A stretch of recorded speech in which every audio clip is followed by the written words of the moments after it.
Good evening, everyone. The official Apple time is 6 o'clock. Go ahead and get underway with our briefing session for Duncanville City Council, Tuesday, August 3rd, 2021. Who's ringing again? I am. Yeah, put a buck on the table there, Joe.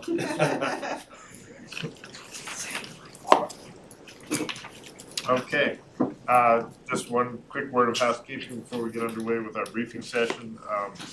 We have attending for our city attorney's office, Shelby Pearson. In place of Mr. Bob Hager. Will he be later or available, or how is? He'll be available, but he briefed me on everything, so hopefully. Very good. Okay. Thank you very much.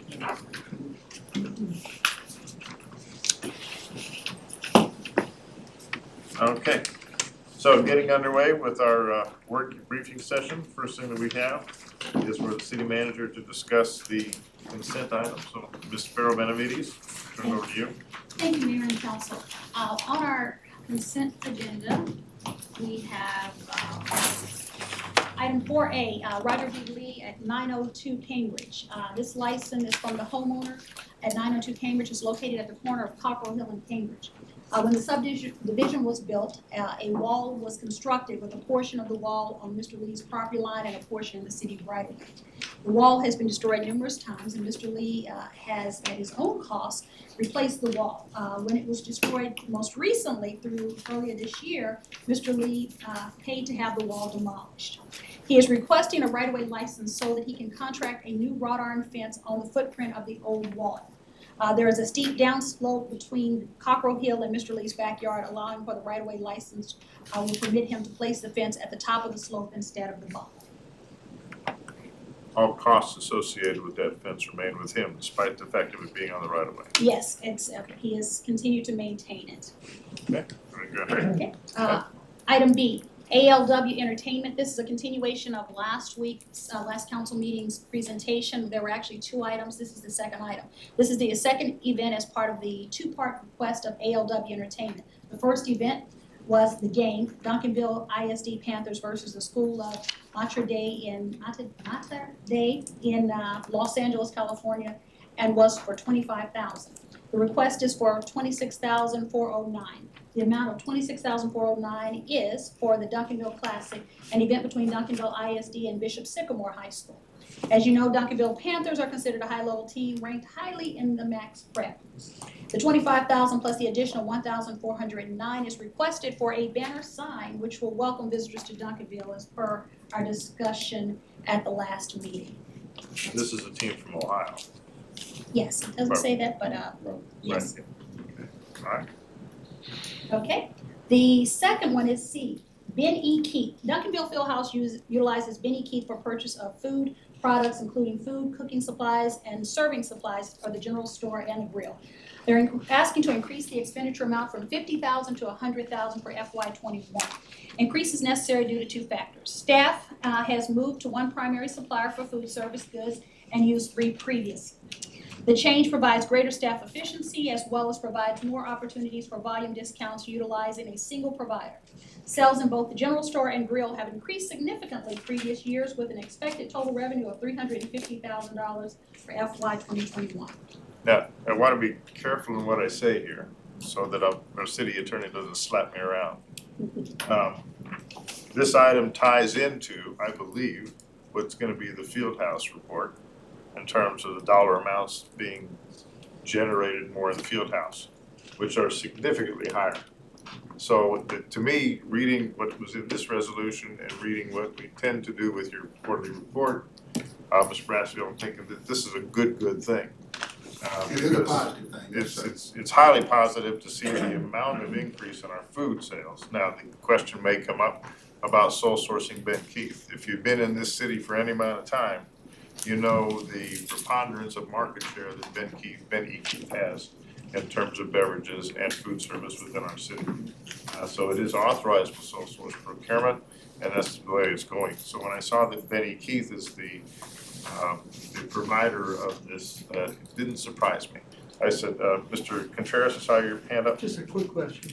I noticed when I read the full item here, that under funding it said NA. Is that because the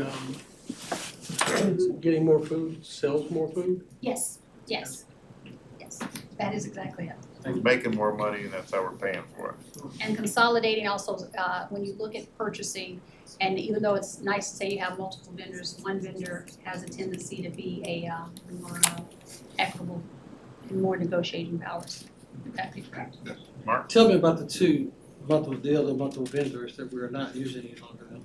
I will ask my The staff. US Foods and Performance Food. The other factor that plays into this, Benny Keith is one-stop shopping. They have the candy, they have the meats, they have the goods, the services, the products, everything we need. One of the reasons that we're using 3 vendors from the past, pizza came from one, chicken came from one, and candy, amongst other things. Benny Keith was the one that you could buy everything and shop at one place and get what we need, Again, but and tell get me- a better price. And But tell me about the two vendors. You still talking about Benny Keith. Tell me about the two vendors though. the 2 vendors are US Foods and Performance Food are the 2 other main. There's others, but those were the 2 main players. Anything else about them that you can tell me? They're in the food service business. Are they local? No, sir. Dallas-Fort Worth. Dallas. Dallas, okay. They're all Dallas-Fort Worth. No, Dallas-Fort Worth. Are they minority contractors? Wouldn't have an idea. Minority contractors? No, they're not, and let me speak on this, for resale, Stand up so we can I'm all sorry, hear you. I do apologize, Mayor and Council, Chief Bank, the purchasing manager. For the procurement process of this, any resale item is not required to bid, it's not a sole source because it's resale, so that they have the opportunity to pick up any vendor that they want. The largest cities list several vendors, including Vinnie and they can go in between. We have that opportunity as well. If they want to add more vendors to this, they would just increase their revenue so they'd be able to cover them, but they're able to add any vendor because it's resale. Okay. So it's not a bidding requirement. So if they have a minority vendor they want to add, at any given time, they can come back, to council and add that if it's going to be a fit. Yeah. I'm not asking for that reason. So thank you for sharing. I'm still asking for the minority certification piece, especially since we are struggling to meet that opportunity to bring that in, whether they're local or minority vendor. So that's why I'm asking. Okay. No, sir, Benny is not. Now, Benny Keith, the other two. The other 2, I have not I don't want- knowledge of them yet. And that's what They're national companies. They're national. Yeah, The national those are company. national companies. Okay, all right, thank you. Is there some stipulation that I'm not aware of that we as a council have made a commitment to have minority participation? I'll ask, the question he asked, do we have a minority certification or any type of policies that exist currently that we encourage or solicit or encourage minority participation or have a requirement for minority participation in our procurement process? Yes, sir. In our bidding process, we do. We have that in our bidding document where we encourage. And also when we're looking at this, I've reached out to any other resale vendors that do candy and so, to come in and try to do business with us. And so we're looking, trying to locate those. It's an encouragement, not a mandate. No, because we don't have the mandate here. I'm sorry, let's stand again. We don't have the mandate here in Duncanville because we're not large, and so we don't have the program within the city, because that's a special program that's ran by a separate department that applies to goals and different things of this nature, which requires a person certified in that area. Purchasing just follows the rules and makes sure that we implement the rules, but we cannot actually operate the program because you have to do labor research and everything, so it's another whole project. But we do get our vendors from, the NCTRCA, we get the vendor list from Dallas, we get the vendor list from Fort Worth, and then we get the vendor list from state of Texas when we're bidding. Those type of vendors. So regardless of what it is that we attempt to purchase, our goal is to get the best quality at the lowest cost to the taxpayers, right? Yes. Okay, thank you. Item 4D. 4D, modifying the makeup of the Tri-City Animal Shelter. Currently, the Animal Shelter Committee consists of 9 members. It has been difficult to keep the board, have the full board to meet. the requirements set by the state of Texas for animal shelter advisory with the current number of members. And so they're having a hard time getting a quorum. So what they're asking is all the partner cities wish to modify the makeup of the board to help meet a quorum by the state requirement. And so that is what we are asking with this item. So if I'm sorry, go ahead, Barry. So the goal is to increase the size of the board? To reduce the number, decrease the number. Okay, I read it twice and I couldn't get that. I didn't know whether we were increasing or decreasing. My gut feeling was telling me it was a decrease if you want to get a quorum, but I just couldn't get that, so I'm glad you said that. That's just from lack of participation? Well, yes, As sir. to speak to that. Yes, sir. It's difficult for the 3 partner cities to get enough individuals to meet, to have a quorum and to have state requirements met during those meetings. So what the 3 cities would like to do is decrease the number to 7. There are going to be, if you look at your staff report, there will be 4 automatic positions, and then each city will appoint 1 person. And what are the state requirements? I remember reading that, but I wasn't sure exactly what that. I would have to actually pull the document. There's a lot of legal terminology that I prefer that you read that I wouldn't be able to. So I think the answer that you're looking for is what constitutes a quorum. And so with 9 members, I believe it's a majority, which would be 5. However, they are not getting 5, and you can look at, just with a lot of different organizations and what we've been through over the past year, is that people are not as comfortable in coming out and meeting. And so in order for them to conduct business, they must have a quorum to even call the meeting to order by state law. So they haven't been able to do that. So given what's happening in this world and in the cities around us, they're asking to reduce the number so that they'll have a better chance of having a quorum. And that was even with Zoom that people weren't. Yeah. Do we have any idea of the other 2 I know how, probably put it this way, are we the first city to vote on this, or have Cedar Hill and DeSoto voted yet? Do you have it? I didn't see that. Do we know? All 3 cities are taking it before their council for the first meeting in August. Oh, okay, all right, so everybody's together in terms of timing on this. Yes, sir. Any indicators from the city managers in terms of Oh, their inclination?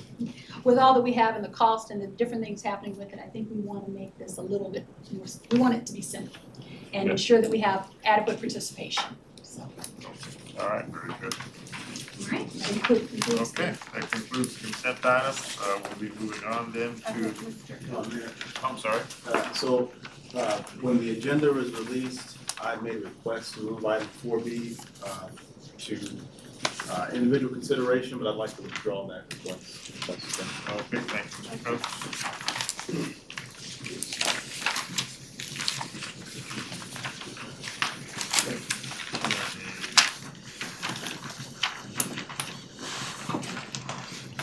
Very good. All right. Moving on to our briefings and presentations. The first item that we have is item 2A, discuss overflow parking on unimproved surfaces for the Duncanville Fieldhouse on 2 portions within the city's property located at 1730 South Main Street and 275 East US Highway 67. Mr. Stevenson, Parks Director, it's all yours, Bart. Thank you, Mayor. I have a quick item for you to discuss is regarding the overflow parking areas that are within the property of the field house itself. Just a little bit of background on this project, as you're aware. The field house was converted from a Dallas Star Center to the field house back in around 2010. And the way that in the parks world that we determine how much parking you need for a facility is based upon either the number of fields or courts or sheets of ice in this case that you have. When the Star Center obviously was built, there was 2 sheets of ice. So you figure you need 4 teams playing at one time, then for overlap, another 4 waiting to play. So you need parking for at least 8 teams. When it converted to the field house, we went to 6 basketball courts. So using the same math, you need parking for 24 teams. So historically speaking, the parking at the field house has been significantly underparked for years. And so in order to accommodate for that, we have been using these unimproved areas for overflow parking since the inception of the field house in 2010. And so in 2016, we did a project with Crossroads of Life Assembly of God to provide additional parking, overflow parking at their church. The city paid for the improvements. We do maintain it, and we do open that up and run a shuttle service between our larger events. The unimproved areas have now become rutted. They hold water during rain events. We want to make some improvements to them. The Public Works Department does have leftover millings from projects that they have done over the years that they would like to utilize in these areas to eliminate the ruts, provide more stable parking area, driving space, and then eliminate any concerns for parking on grassy areas with overheated catalytic converters and those kinds of grass fires. So we want to make some improvements to these areas. We did a parking license with the church when we did our improvements back in 2016. And speaking with our city attorney, Mr. Hager, we don't need to give ourselves a license since it's our property, but he did want to make sure we came to you, made you aware of it, make sure you guys were okay that we're going to make these improvements to these areas. It will provide 75 to 100 parking spaces. Again, we're already using this space now, and we're talking about the space directly east of the field house where the pole sign is, and then also directly south of the little triangle piece. So those are 2 areas we're talking about. With that, I'll answer any questions you might have about the sign. Well, Rick, you mind if I ask first? Okay. As far as I'm aware, a resident cannot use the materials being proposed to improve this area. That's correct. So how do we as a city allow ourselves to go around what we have as an ordinance for parking on unimproved surfaces and having to improve those surfaces, whereas a resident cannot use the materials we're going to be using to improve the surface at the field house? That's my question as well, Mayor. Well, if I may to join along with you, I have the similar concern, but it's not just residential, it's commercial. You have a lot of industrial and commercial areas where people would love to use an alternate material to park, say, trucks that they store there. And with the exception of Republic, when they were located down on South Cedar Ridge, I don't think we were ever allowed that. So it just, there's a precedent that we're Well, I setting. recognize the need, and it's sure cost effective. It really is. You know, doing something is much better than having them park on the grass and doing what it's doing. It's just, how do we answer this? That we're okay with the city breaking our own rules, but we can't let a resident You do can look at it this way. Yeah, help me out. When we let them park on the grass, it kills they're it. breaking the rules anyways. Yeah. This is just a less of a rule break because they're not making ruts and those mess. I get it. It's the right thing to do. I have no problem that this is the right thing to do. My concern is just that I can't do it in my yard. Let me clarify. Parking on an unimproved surface is allowed as part of a special event. So if someone were to, let's say the church across the street from where it has that extra grass field, Yep. Let's say they wanted to do a special event like a trunk or treat or whatever. They can do a special event permit, and then we would allow them to park on an unimproved surface for the special event. Right. The challenge with the field house, excuse me, because we have special events every week.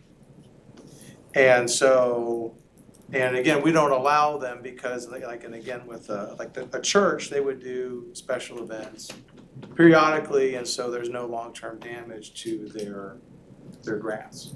Again, we have special events every week.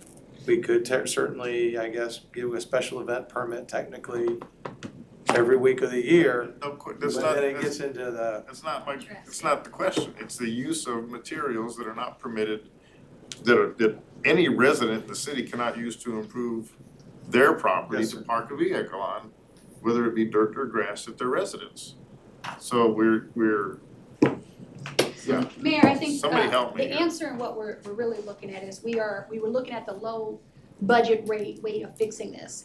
What you could do, we're talking about budget, we're talking about finance tonight, is this may become one of the things you might want staff to come back and get an estimate of doing it the right way.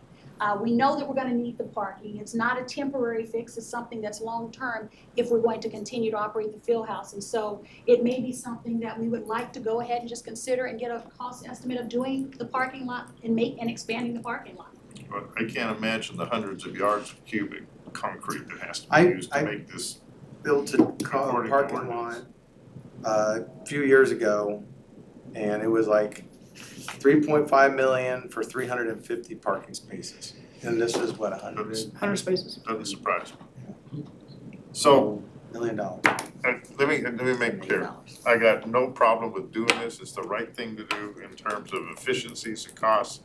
How do we answer the question from a citizen that has, and I'm posing it on behalf of citizens because we have some individuals that just may question this like I am. What's the answer? So, Yeah, Don. you wanna ask another question first, if you don't mind? You're saying the special events happen every week, but if the special events happen every week, we don't always have the overflow parking, right? The parking lot's not fully used all those times. I can't comment on exact use, but I can tell you what the ordinance says, that you can park on an unapproved surface. The exceptions are special event, or if the council says you can, basically, to summarize. Now, and so, I mean, the special events would be the GASO or any of those events where that, you know, the special events is what's triggering the requirement for the overflow parking. So if a resident wanted to use some of their property for permanent parking on an unapproved surface and obviate the expense of concrete with rebar and everything else that we have in our ordinance, they could come to council requesting a waiver on that ordinance for their particular residence. What's a parking license? That would be a It's parking a license. parking license was what we did for the church across the street when we built that parking. So they have the one parking license that I'm aware of since I've been here. Mr. Stevenson, do we still have that agreement? Yes, we with do. the church? So we've done this before, I guess is the question. We've only done it as a license regarding the church. To answer your question, Mayor, that we do not allow anybody to put in a gravel parking lot at their house. The only authorized paving surface for new driveways is concrete. The only parking surface for new parking lots is concrete. Are you saying we have the material? We have. What do we do with it? It's just sitting there? Oh, it's the stuff from the mill and over, you know. Right. the- Store the It's just service. sitting, Yeah, it's just sitting coming there. up from the It's mill just and sitting- over. so it's just sitting there. Yeah, it's all there. We use it Take periodically your for space, other take your stuff space. like our motor pool and, you know, if this project made, we would use it. Like I said, it's the right thing to do, it's cost efficient. It's just this, you know, what do you wanna call it, quasi-legal question in terms of, we have an ordinance that says we shouldn't be doing this. Does that mean we need We're doing to it for ourselves, but we won't allow it for a citizen. Are we at a point we need to update the ordinance then? If that's the case, if it's gonna say the citizens' money for us pouring another lot, should we Well, update that goes to, we as a council have the authority to allow a person to do this if they come to us, so then possibly we could look at it. I don't modifying the recommend ordinance. changing subdivision regulations and things like that for one parking lot in Duncanville that's on city property. You know what I mean? We wouldn't, we certainly don't want new construction to come in here and just put in gravel parking lots. No, definitely, definitely. And that would be sort of the where the slippery slope comes in. Yeah, and there we would make a distinct, if we do this, there would be a very clear distinction between commercial and residential. Right. Yeah, great. Thank you. Okay, back to your point about, it seems like it's the right thing to do.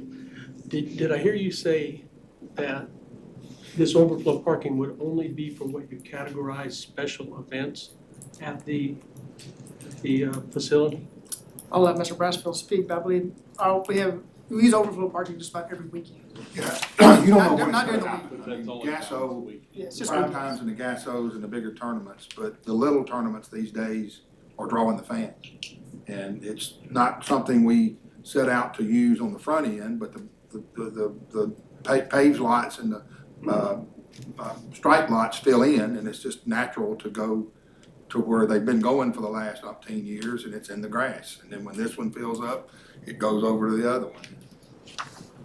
Well, what are y'all's thoughts on going forward with something like this because of the immediate need, but working on in the years to come, and I'm not talking about 5 or 10, I'm talking about coming soon, to try to find the funds to do it right? We solve the problem short term, temporary, but we come up with a solution for. I think that's reasonable. Yeah, you know, in business terms, I had a boss once who gave me this, he was senior rank in the Army. He says, Gordon, he says, you know, I really don't like you throwing a lit grenade on my table and walking away.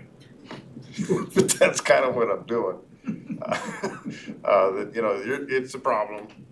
We do what we got to do with the field house, and sometime down the road we look at what we need to do for our residential as well, with a clear distinction between commercial and residential. Okay. All right. I'm not sure, what do we decide? We're gonna move forward with this as a temporary solution, but then we will work towards coming up with costs, trying to fund the long-term permanent improvements to the areas. Thank you. Yes. Okay. All right. I might turn it off. And with fear, Just so I wouldn't ask them. and with fear and trepidation, I introduce our city manager.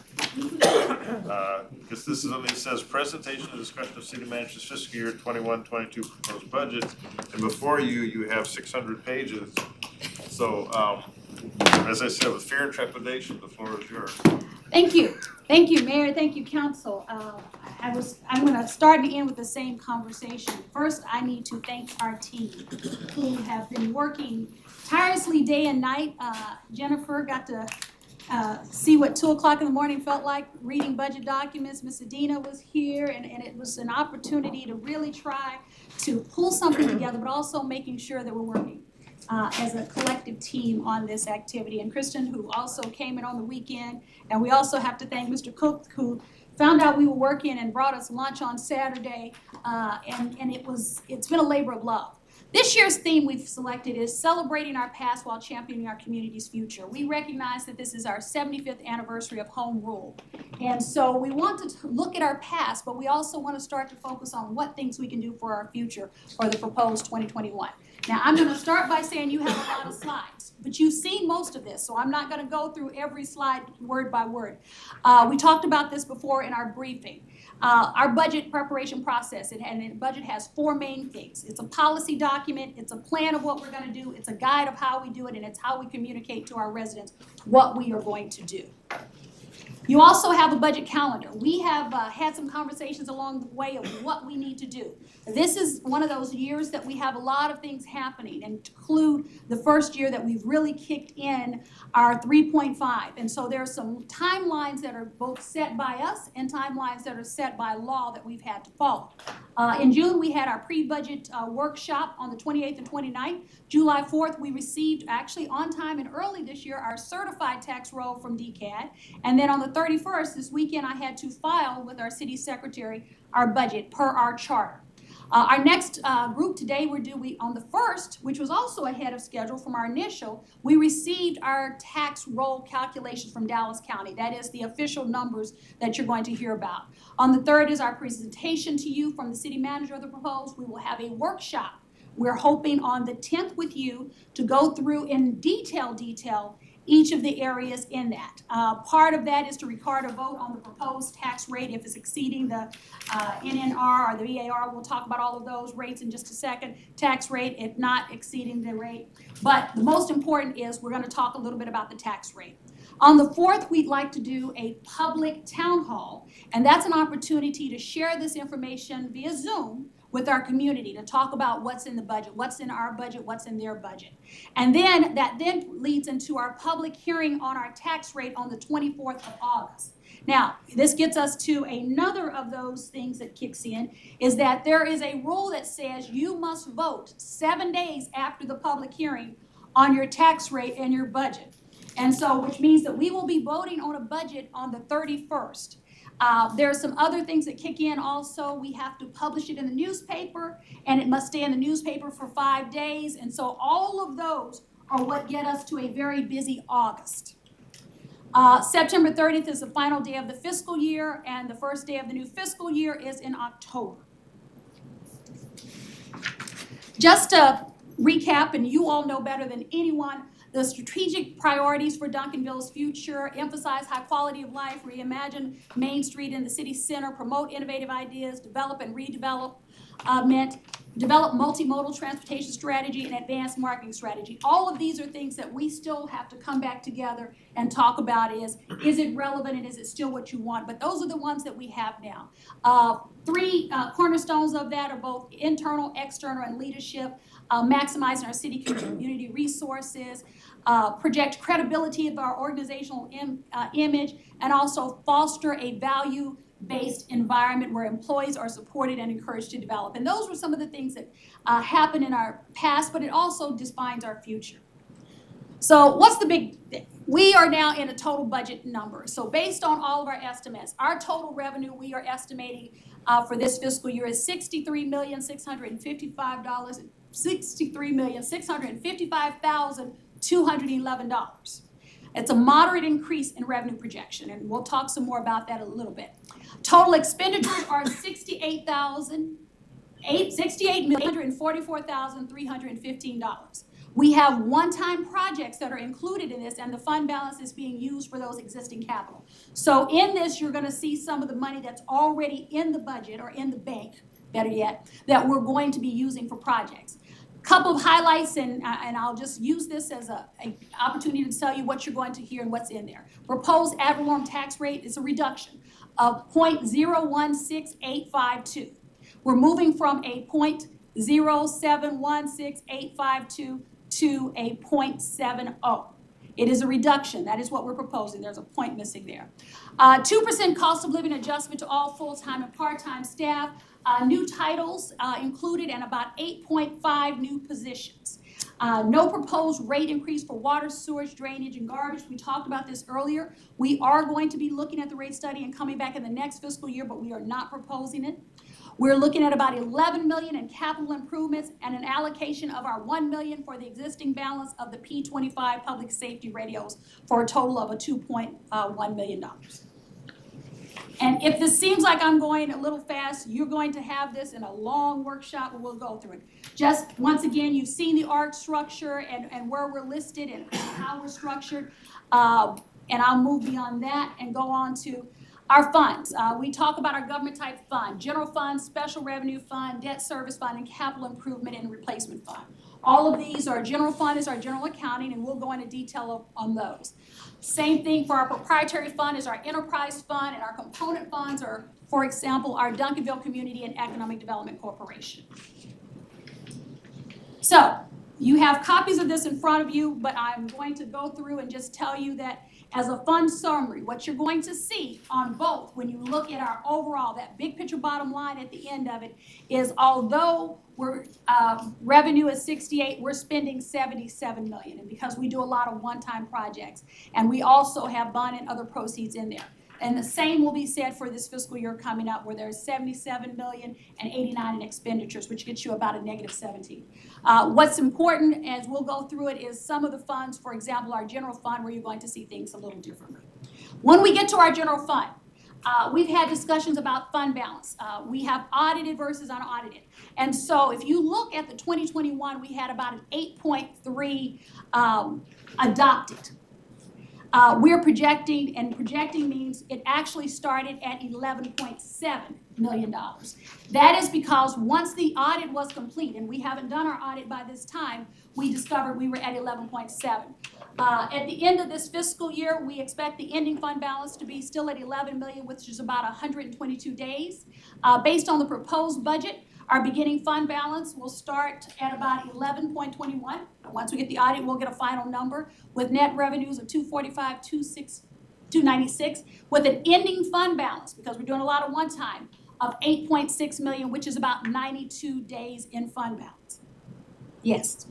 So the drawdown then is being resourced for one-time projects? Yes, sir. Non-operating, one-time projects, non-operating projects.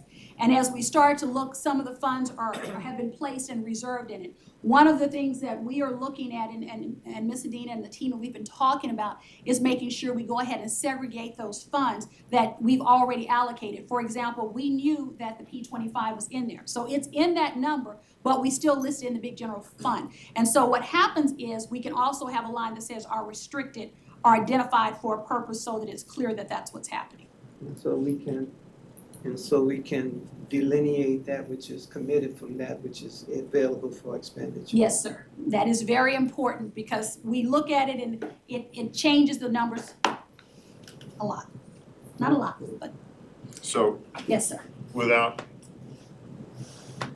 with the basic understanding of what's being proposed, what we see in the numbers, so that we as a council and citizens don't come under the perception that we are going to be operating on a deficit budget. We're going to have a balanced budget. It's just that the numbers that you're presenting here are including dollar values that normally would, and I look to Patrick for a little help and maybe Adina as well, and it goes to your question, I think, what I was hearing too, that when we look at our budget, without those special numbers that have been included, we're looking at revenues versus expenses purely for O&M in terms of how we run the city. So what y'all included are the dollars that we're gonna require for special projects and CIP and so forth, and that's what shows what is could be alleged as a deficit budget, but not truly a deficit budget. So I hope I'm making sense here, so that, I guess what I'm trying to do is explain to myself so that I understand what you're doing. Yes, And one-time if I've project fund, not a articulated fund correctly, balance. I hope so. So we, I'm sorry, will that change the days of operation then? Days of operation, yeah, days of operation days? in our proposed, Good we question. have taken the one-time out. So your days of operation that's listed is with the one-time taken out. But what we're going to do is, because we knew the 1 million was coming, we knew last year. And so even though last year we ended at 11 million, we knew for the next year there was 1 million. And so you could go ahead and show it, similar to what we were doing with AMI. We would always show reserved for the AMI in the utility fund. So we are going to, as we start to change this process slowly and gradually, we want to make sure it's clear where those pre-existing one-time projects are. And so that's where you see. And so as we start to move toward and realize we're having more funds and fund balance the previous year, we're allocating the excess fund balance towards some one-time initiatives that the city needs to do. So overall, our health is, the beauty is, our required fund balance in days and reserves right now is at 60 days. We are projecting to end the fiscal year with 122 days. So with that excess, we are proposing our one-time projects with some of that exceeds the amount that's required. In the new budget, it is at 92 days, which still gets us over the 60 days by 32. And so one of the questions that Mr. Cook has posed is, what does the next fund balance look like? And we are working to start to say, as we start to grow, we are going to look at how we increase it. GFOA requires 60 days. That is their recommended, and they give kind of a range. However, we believe that as we start to move forward and start to get some of the projects underway, we will build that number up farther, and possibly to around 65 for our first target. That's the first time I heard you say that number. You got it, thank you. I'm listening. Okay, so general fund, our general fund, our areas in general fund are property tax, sales tax, franchise permits. Property tax, when we spoke earlier and when we spoke even at our pre-budget, we were anticipating that we were not going to have an increase because we were told that we would have a flat. That has not been the case. Now, we experienced, and when we got our final numbers in, it was about an 8% increase in overall values. And so what that represents to us is our proposed budget is about 3.43% increase in revenue for property tax. Sales tax, now let me go back and say something that's very important. That is over the adopted amount. If you will recall, in 2021, when we adopted our budget, we were very unsure of what the future was going to hold from a financial standpoint. We didn't know what COVID would bring. And so we projected very conservatively in our adopted budget. As we're looking at our projected year end, you're going to see a correlation between our proposed budget and our projected year end. And so what we've done on property tax, and you'll see the calculations of how we came to that number shortly. Sales tax, we heard you in our workshop, Mayor, we heard you. We have projected a flat sales tax to the projected year end. And why are we doing that? Most of our neighbors are doing 1% and 2%. But I feel that it is important for us because we were so far above what we adopted last year that if we just stay flat and we come back in 6 months and we monitor this, if we see some things going up, we will know it, but there are some one-time projects that we'll be able to save up for. But we would rather go conservatively. We know the trends of what was happening with the money coming in. There's more money coming in, but we're going to stick with that. And we can balance our budget based on that. Franchise fees, you'll see a little, yes, read. Sorry, thought you were raising your hand. Franchise fees, as you're gonna see, a little bit lower, just because we're staying closely with the adopted 2021 for that one. That's one that fluctuates, we'll talk about it. Permits, we've had some construction surges in 2021. We don't know for sure. We hope we'll have more, but we're staying conservative there. Fines has also been one that has been greatly impacted. Less contact with individuals, and you'll hear us talk about that. We believe there'll be some increase, and we're seeing an uptick, but we're not going to expect it to go to those levels. With the Delta variant, we're not sure. One area that has been greatly impacted is our interest on investments. That has remained something that has been lower, and so we are projecting that will go way down now. Things can change, but we'd rather be conservative in this area, specifically given what's happening in our economy. Recreation fees, we're opening back up. We see our program starting to kick back in, and we've learned a lot and made the concessions to ensure to be able to continue our services as things change. And other revenues, and I'll talk a little bit more about that. We have a number of different other revenues that come in for support for activities and then transfer from other funds. Those are the transfers in, whether it's from the water or economic development in those funds. Just to show you the breakout, property tax is still our largest tax source. Sales tax is our second largest source. So I'm sorry, go back to recreation fees for just a Yes. moment. So you're projecting that will still be higher, but on another line, you mentioned you want to stay conservative because you're not sure what the, so I'm trying to weigh out those two different. We are doing more programming. So where it would have been, so our actuals for 18-19, which was our last time that we were fully open and ready, were at 282,000. We're not expecting to get completely there, so we're at 275,000. So it's less than during COVID, but it's more than COVID, but it's less than it was when we were actually fully operational. All right, thank you. Still conservative. Very conservative. Just to go back through it, you'll see some more, and we'll go into the details, especially in our workshop on our certified tax values. As you can see, it has continued to rise. It's remained relatively consistent last year, but we have seen, as you hear in DFW, property values are increasing. So, yes, and I was told that they were increasing. So now, the part that most people are interested in is our 2022 calculations. I will congratulate Ms. Atmore because it's the mayor asked the question is it difficult to put together a budget when you get the numbers at the last minute? Absolutely. It is virtually impossible because you're waiting for some information to come from DCAD, and last year it was late. This year, they have impressed us all, and they were ahead of schedule, on time, and we have received all of the information.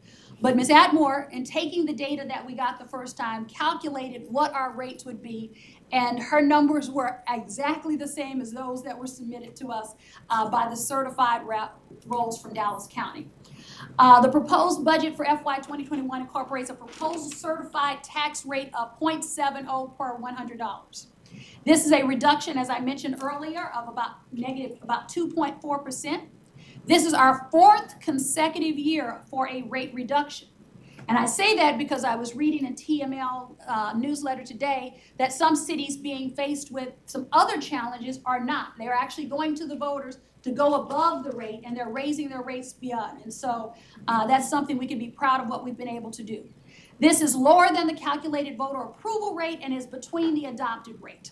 And so we did not go all the way to the voter approved rate, which we could have, but We could not, so, but we stayed in the middle, so we picked a flat number. We didn't put a lot of numbers behind it, and we looked at it, and Miss Adina and Jennifer, we stayed at .70. Was that a safe way of saying it? Yes. Sales tax history, as we've already talked about, it's continuously going up. We don't know what the future will hold, but one of the things we can say is that even though sales may decrease, the cost of goods and services are going up. As many of you have been shopping, you notice that you're paying more and getting less, and so, but we are projecting that to stay flat. I'm just curious, I have to ask this. So you asked the two staff that you guys all agreed. Was it a tough decision? Was somebody saying one way and somebody said the other, and you had a compromise, or did you all think alike? This was the most complicated calculation known to man. And in fact, our neighboring jurisdictions had, after I explained to them that Ms. Adina had done a presentation on this, that no one knew how to do the calculations but her. And so the difficulty is we trust our expert, we listened to our expert, and we took her advice. And so it's not just a cut and dry calculation of how you get to this number at all. In fact, Ms. Jennifer, the laughter was, Jennifer and I, who are puzzle people, tried to figure it out for ourselves. Okay. And we decided to leave it to the CPA. Okay, good, thanks.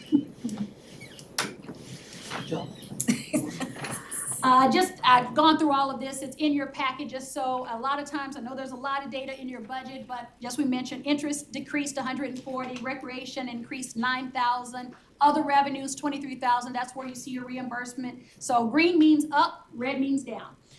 Dallas County, Duncanville ISD, Regional Emergency Communication. Another one in the other revenue is something that we're seeing a spike in. It's called the alcohol beverage revenue, tax revenue. It's collected from restaurants. With the new state law that allows drinks to go, we are seeing an increase. And so that has been one that we've actually adjusted for this year. I think we need it. I'm sorry, franchise fees decrease. This is the revenue that sometimes fluctuate. This is the right of way. It's in some cases it's based on your gross receipt, and others it may fluctuate, for example, with water and sewer based on the weather and things like that.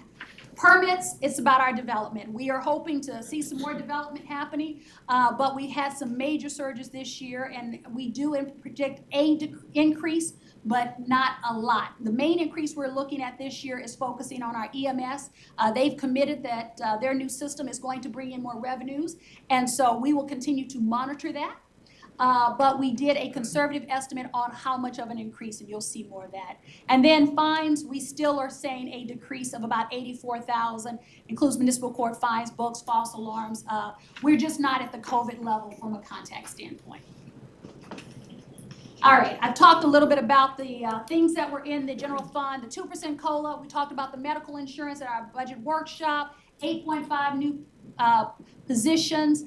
Capital projects, transferring $1.38 million, which, as Mr. Ramey has pointed out, is still not enough and is not consistent, but for our street CIP to cover projects, and a loan payment of $60,000. In public safety, you'll see the $1 million toward the P25, the Tri-City Jail Partnership. I don't know if we talked about this last time, but we have, with the City of DeSoto, $310,000 contractual second-year agreement, which is a $40,000 increase. And so there have been some things happening there.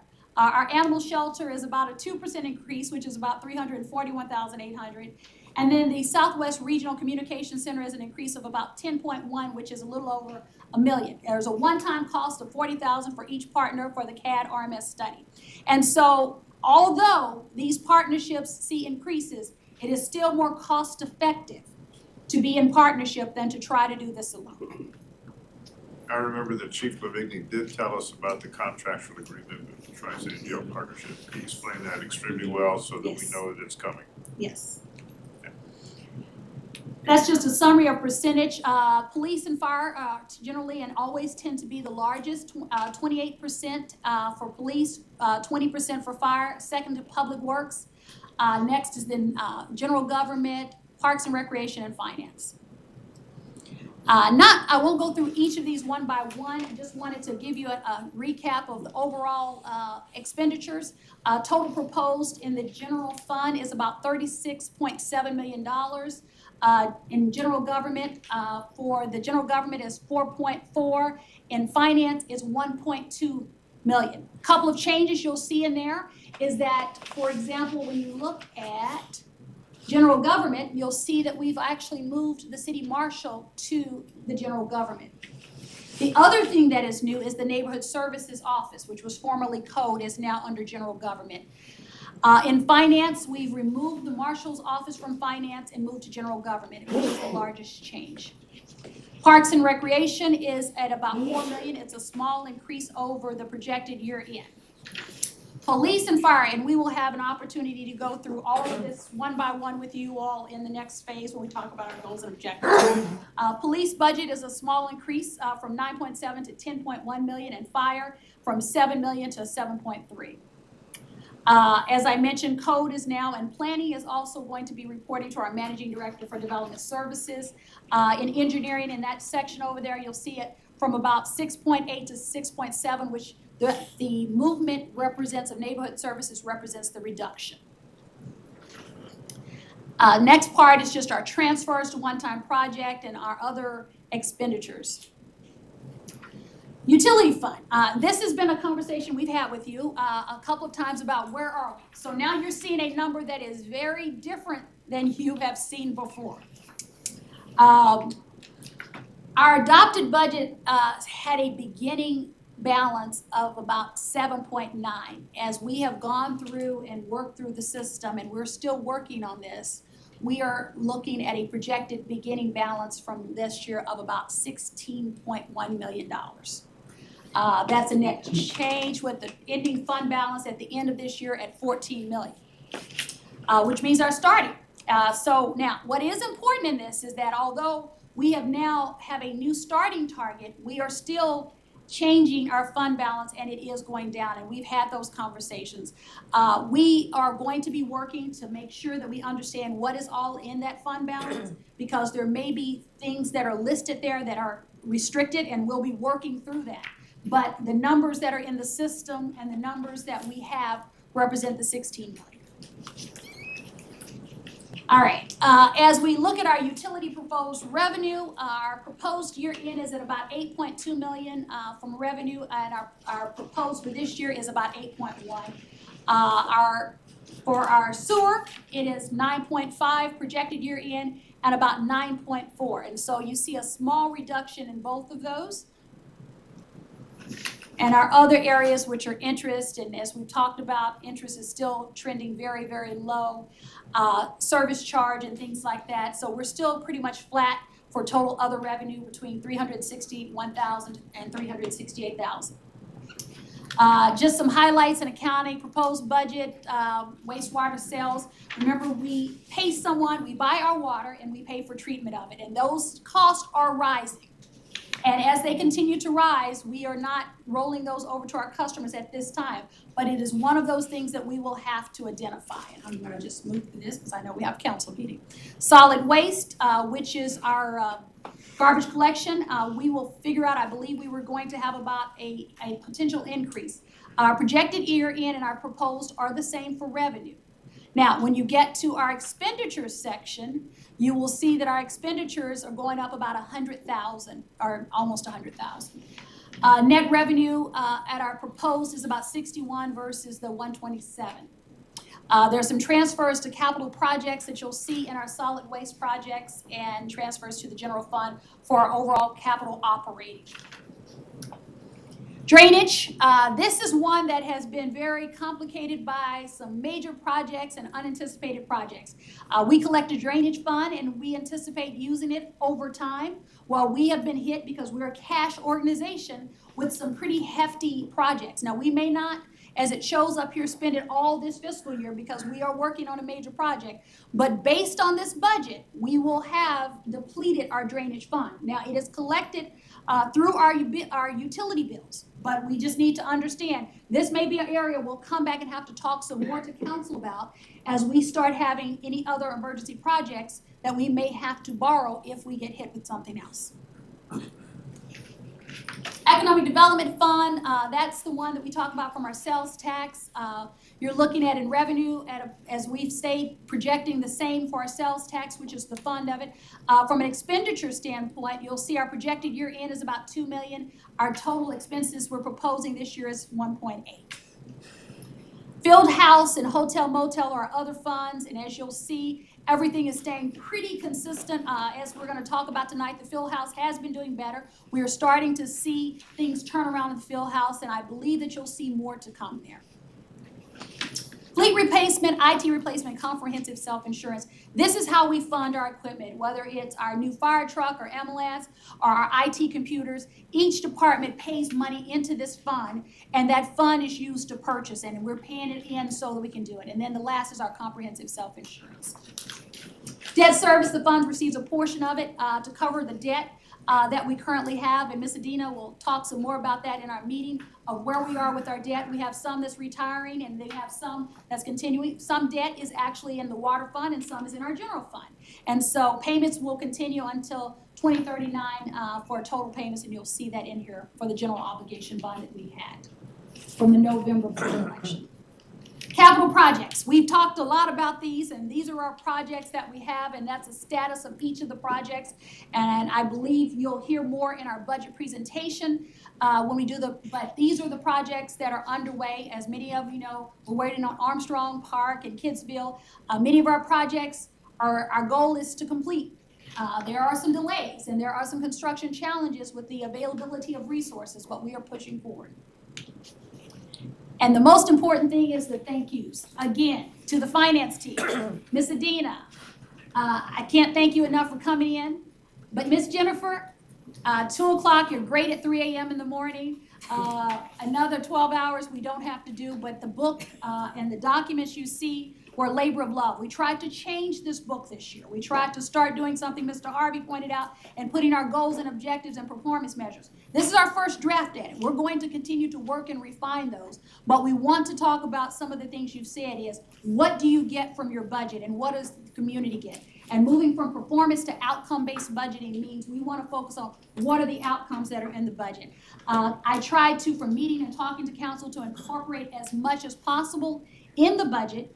And you'll hear more in the highlights of additional positions that we've talked about that are listed in the budget, to include an additional purchasing person, an additional fire inspector, some of the things that we know we need to operate as a city. And so we are excited.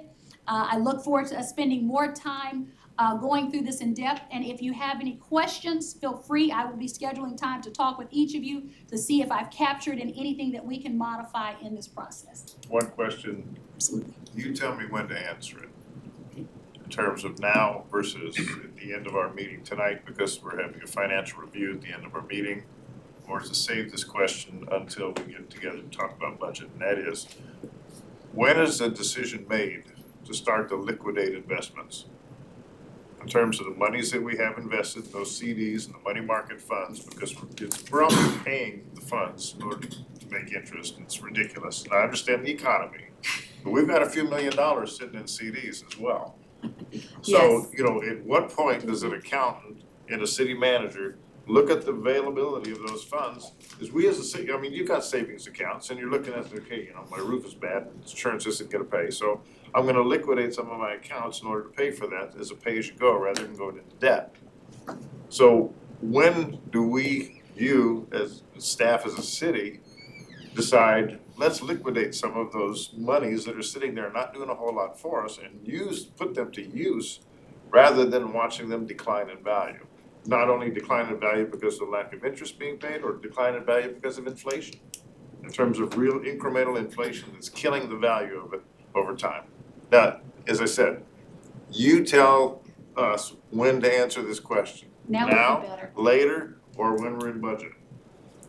I think we could even We can talk. answer now. I think you can answer now because it's part of our budget planning process and understanding, and I think I'm not, well, because this is the budget, of how our investments are. She's gonna take you through the investments tonight, but I think tonight is gonna answer the question because everything we have is in investments. So when you see investments, it's not just extra money, it's actually your day-to-day operating money. We take money out of it every day. That's where my question came up, was looking over your your financial Yeah. report, investment report Yeah, for money tonight, markets so. are available to us at any time. We can transfer, and we do that from Logic. We transfer money into our operating account at Wells Fargo in order to cover payroll and invoices that we pay. CDs are available to us when they mature. We can redeem them at any time, however, we will incur a penalty. Sure. So way they are laddered right now at the city is advantageous. At certain times, they will become due and mature, and then we will put them back into a coffer.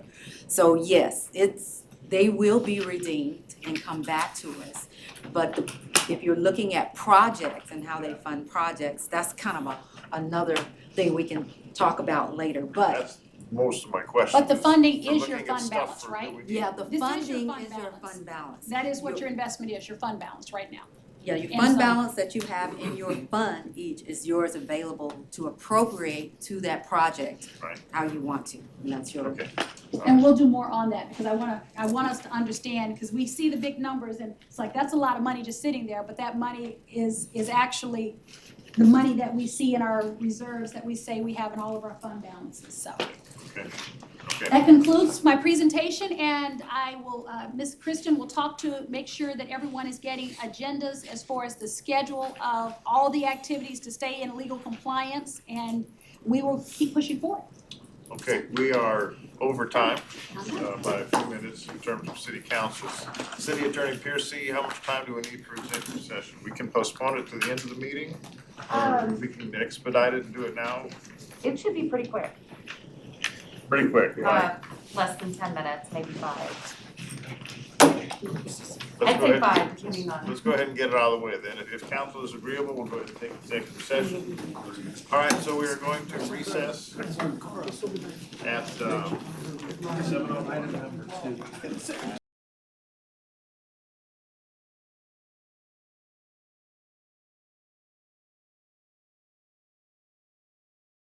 Ladies and gentlemen, welcome to the Duncanville City Council meeting for August 3rd, 2021.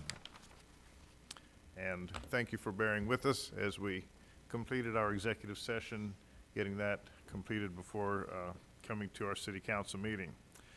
So in accordance with an order of the Office of the Governor issued March 16th, 2020, is extended, the City Council for the City of Duncanville, Texas, will conduct a City Council regular meeting in person and by video conference August 3rd, 2021, in order to advance the public health goal of limiting face-to-face meetings in an effort to slow the spread of the coronavirus pandemic. This is an open meeting conducted in person and by video conference. To speak during citizen comments, you must have registered with the city secretary before 4 p.m. today or given us cards, and I do have 2 cards from 2 individuals who wish to speak, and I will address that issue when we get to that. So, with that, we will go to our invocation. And our invocation tonight will be led by Pastor Wayne Putman, First Nazarene Church.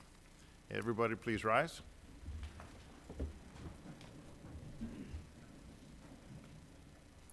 Father, we thank you for this city. We thank you for the people who serve this city and sacrifice their time and give so much of themselves.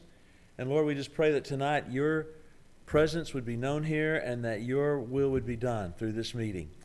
I just thank you so much that we're allowed to live in a city such as Duncanville that is doing so much to serve and to help people. Father, may everyone leave here tonight encouraged and united. And we ask these things in Jesus' name. Amen. Thank you. Please join me in pledges to our flag. I pledge allegiance to the flag of the United States of America and to the republic for which it stands, one nation under God, indivisible, with liberty and justice for all. Honor the Texas flag. I pledge allegiance to thee, Texas, one state, under God, one and indivisible. Thank you. Please be seated.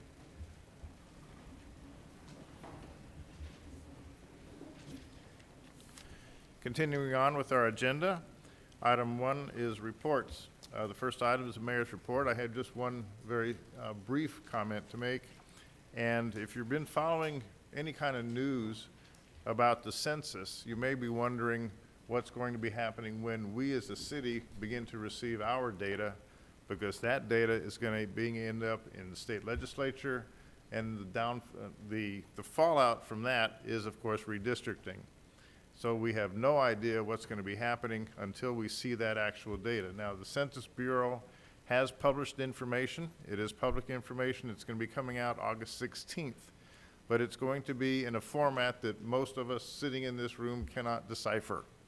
And they even say that in the publication, in terms of how it's formatted in the actual spreadsheet format. So it's coming out that they say, and I'm going to quote the statement coming out from the Census Bureau, not later than September 30th, we as a city and citizens will be able to see the population information and the demographics, the psychographics, the econometrics, in terms of all that data that has come together from the census of 2020.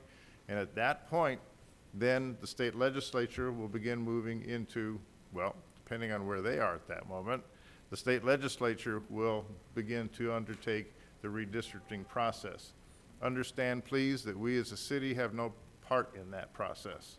We simply sit back and wait to see how things roll out. So I wanted to give you that information in case some of you are wondering what's happening with the particular information coming out from the census. That's all I have as a mayor's report. Any council members' reports? Mr. Cooks. Yes, good evening all. I want to just announce back to a school supply drive that's going on, presented by your council member Mark Cooks and the Pelican House and many other businesses throughout Duncanville. We are donating school supplies, and to participate, just stop at one of the local business and drop off school supplies for students here at Duncanville. So we encourage you to do that. I hope that at some point that the city manager would also allow us to make this a dropping point as well. But just until then, if you will look and see the businesses that's out there in Duncanville where you can drop off school supplies for our students at the Duncanville system. Thank you very much. That's all I have. All right. Anyone else? Seeing none, thank you. Moving on to item number 2.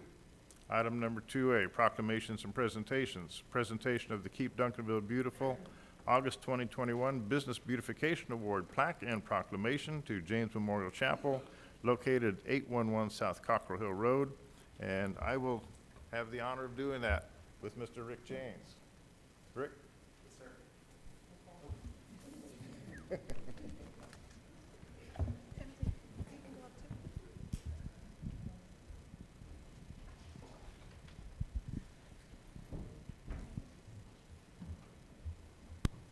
And Mr. Timothy Hamilton.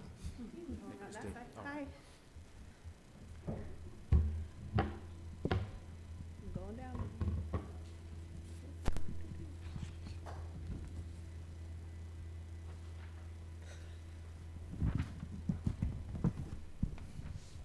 Got to do paperwork, you know. I am pleased to be able to say that Rick and I are no strangers to each other, because his business is a vital part of our community, and his participation in our community and support of it and its citizens is a great asset to all that we do. So aside from what this says, personal thanks on behalf of the entire city council for what you do in your business, Rick.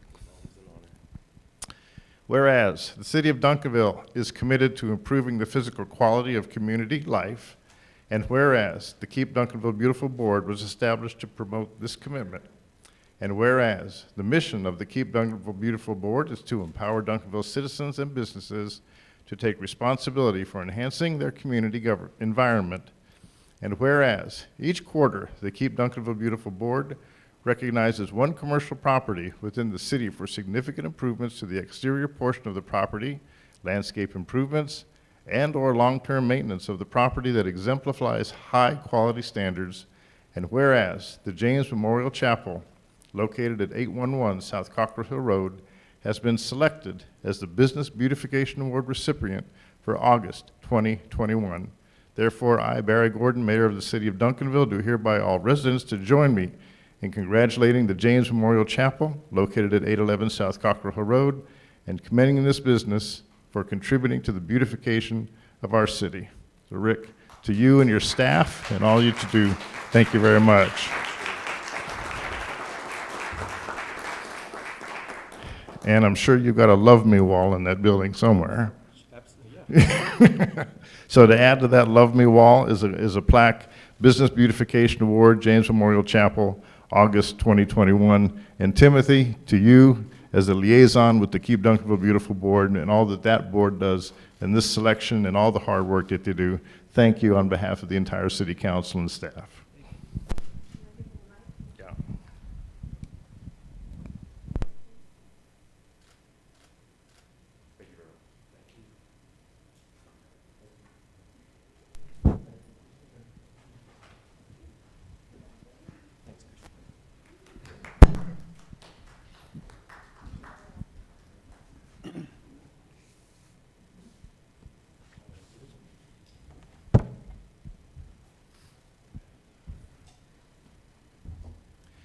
I was just reminded by Mr. Cooks, I forgot the city manager's report.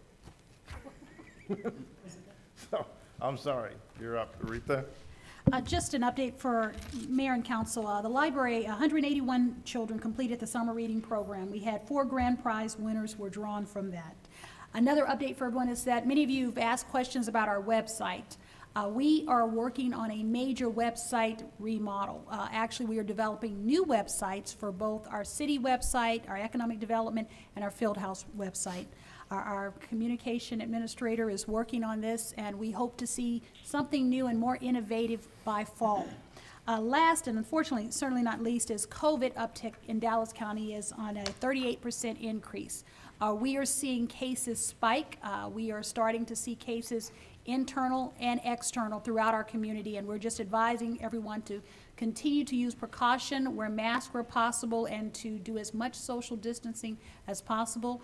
COVID, the new variant, affects those who are vaccinated and those who aren't vaccinated, and we are starting to see it, and we just want everyone to be careful and safe. And that concludes my presentation. Thank you, and my apologies for skipping that. Okay, moving on to item 2B, a proclamation recognizing September 17 through 23, 2021 as Constitution Week. And Councilmember Jeremy Kuntz will make this presentation. Mm-hmm. Yes, they're here.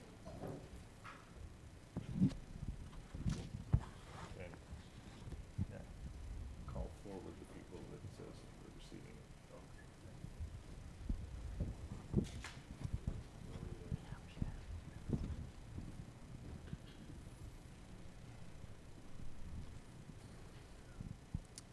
We have accepting Sandra Conley and Bobby Cutler Hill, is that correct? And Joanne Causey, is she here this evening? Okay. All right, whereas September 17th, 2021 marks the 234th anniversary of the drafting of the Constitution of the United States of America by the Constitutional Convention. And whereas it is fitting and proper to accord official recognition to this magnificent document and its memorable anniversary, and to the patriotic celebrations which will commemorate the occasion.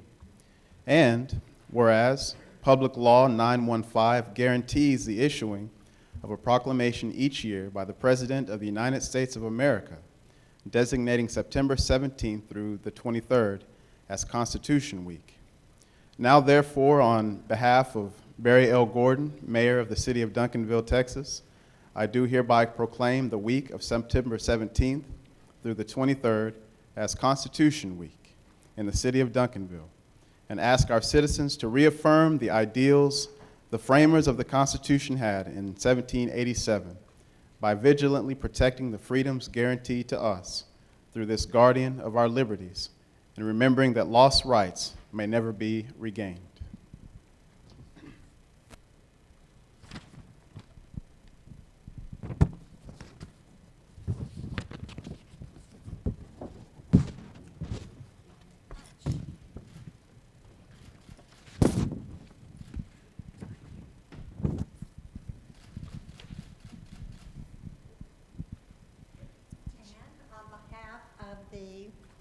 Ladies of Old Chisholm Trail, chapter of the National Daughters of the American Revolution, we would like to present the City of Duncanville with a certificate of award for participating for so many years in making sure that our citizens know about the Constitution, that you use the Constitution in your government, and that you have always been so considerate in helping us celebrate Constitution Week.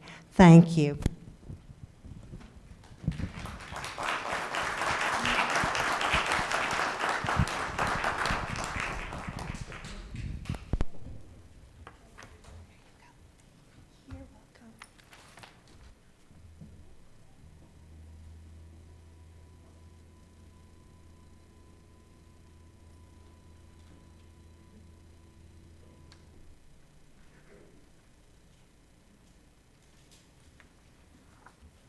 Okay, thank you, and congratulations, and thank you very much for your continued participation in Constitution Week with our city.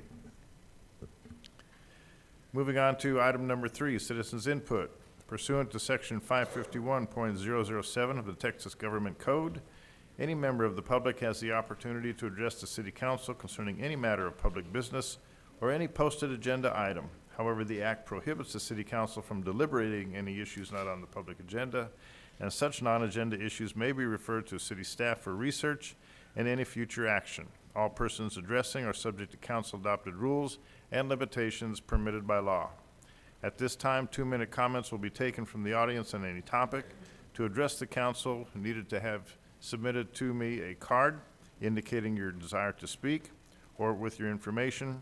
And in accordance with the Texas Open Meeting Act, the council cannot discuss issues raised or make any decisions at this time. Issues may be referred to city staff for research and possible future action. I have 2 items that were emailed to the city secretary, which I will read, and I have 2 cards from individuals that are present. So the first thing that I will do is read the email inputs.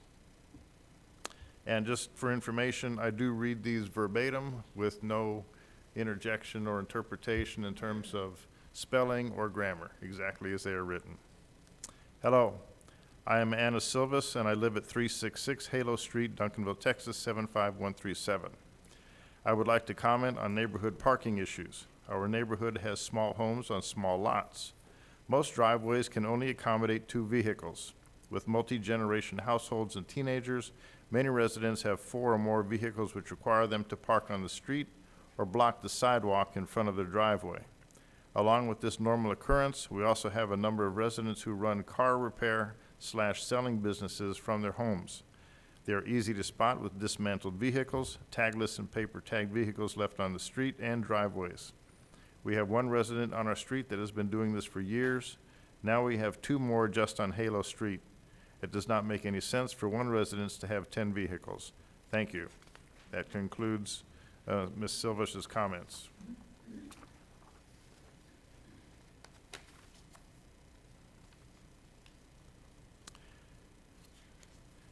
Next comment I have is from Kristen, no, I'm sorry. I'll just read it, there it is, okay. My name is Christina Kraft Rosales, and I have lived in Fair Meadows North for 6 years and 4 months. My reason for sending this is because of all the side street parking.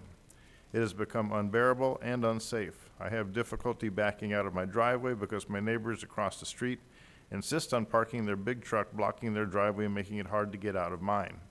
They also have 1 of their broke-down vehicles parked in front of my house. I have sent photos of Summit Ridge, Trail Ridge, and Oriole. Ms. Kraft Rosales does not submit an address, but she does submit several photographs, each of which have been provided to City Council.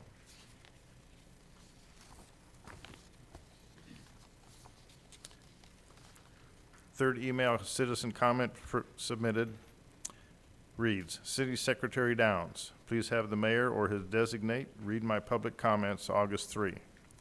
Has the City of Duncanville been assessed penalties for no signage on the Charles F. Ladd property?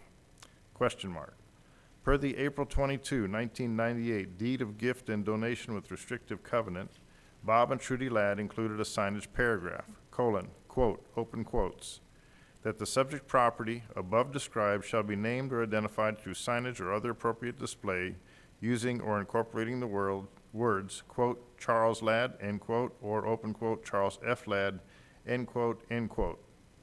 Deed of gift in 1998 and August 3, 2021. No signage on the Ladd property. Why? Question mark. Submitted by Patricia Ebert, 115 South Greenstone Lane, 75116.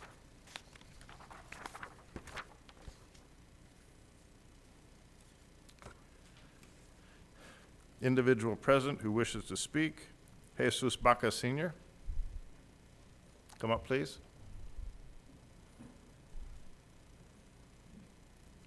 And please state your name and address, and you have 2 minutes to speak, and you will be timed. All right, my name is Jesus Baca Sr. I live at 418 Allen Avenue here in Duncanville. The reason I'm here, I had an operation back in 2003, heart open operation, and I was gone for about almost 2 months to recuperate. Meantime, my grass got up pretty high, and I eventually, I didn't know it at the time, got a bill. Just recently about that, the time that I was gone, and I was charged almost $400 because the city went out and mowed my yard. I can't believe my grass got up that high, but again, I was gone for about 2 months. I have the information here about when I had my heart surgery, which was when they mowed my yard. If y'all want to see it. The city manager will take care of this for you. Okay. So, I make about 1,400 a month on Social Security, and I pay about $900 a month on my house payment. So it leaves me very little money, to make, too many bills. In fact, when I went to the City Hall to talk about this $387 payment, I told them, I'm disabled, I don't make much money, and if I could, even though this wasn't my fault since I had open heart surgery, that I could, pay so much a month. And they said, no, they wanted the full amount. I don't have the full amount. So that's about it. But I got all the information, how much I make, and my hospital bills and so on at that time, if y'all want to look at it. Thank you, Mr. Baca. Somebody contacting you Thank from you for your staff. time. Thank you. The next card I have is from Elsie Thurman, and she is representing the applicant for one of the items that we have on the agenda, the Italy Family Pharmacy. So, Ms. Thurman, are you here? I'm here at the bottom if you have any questions. What we normally do in this particular case, since you are representing the applicant, when we get to that item on the agenda, I'll ask you to come step forward, and if any questions are necessary to the applicant that you need to answer, we'll call on you. Okay?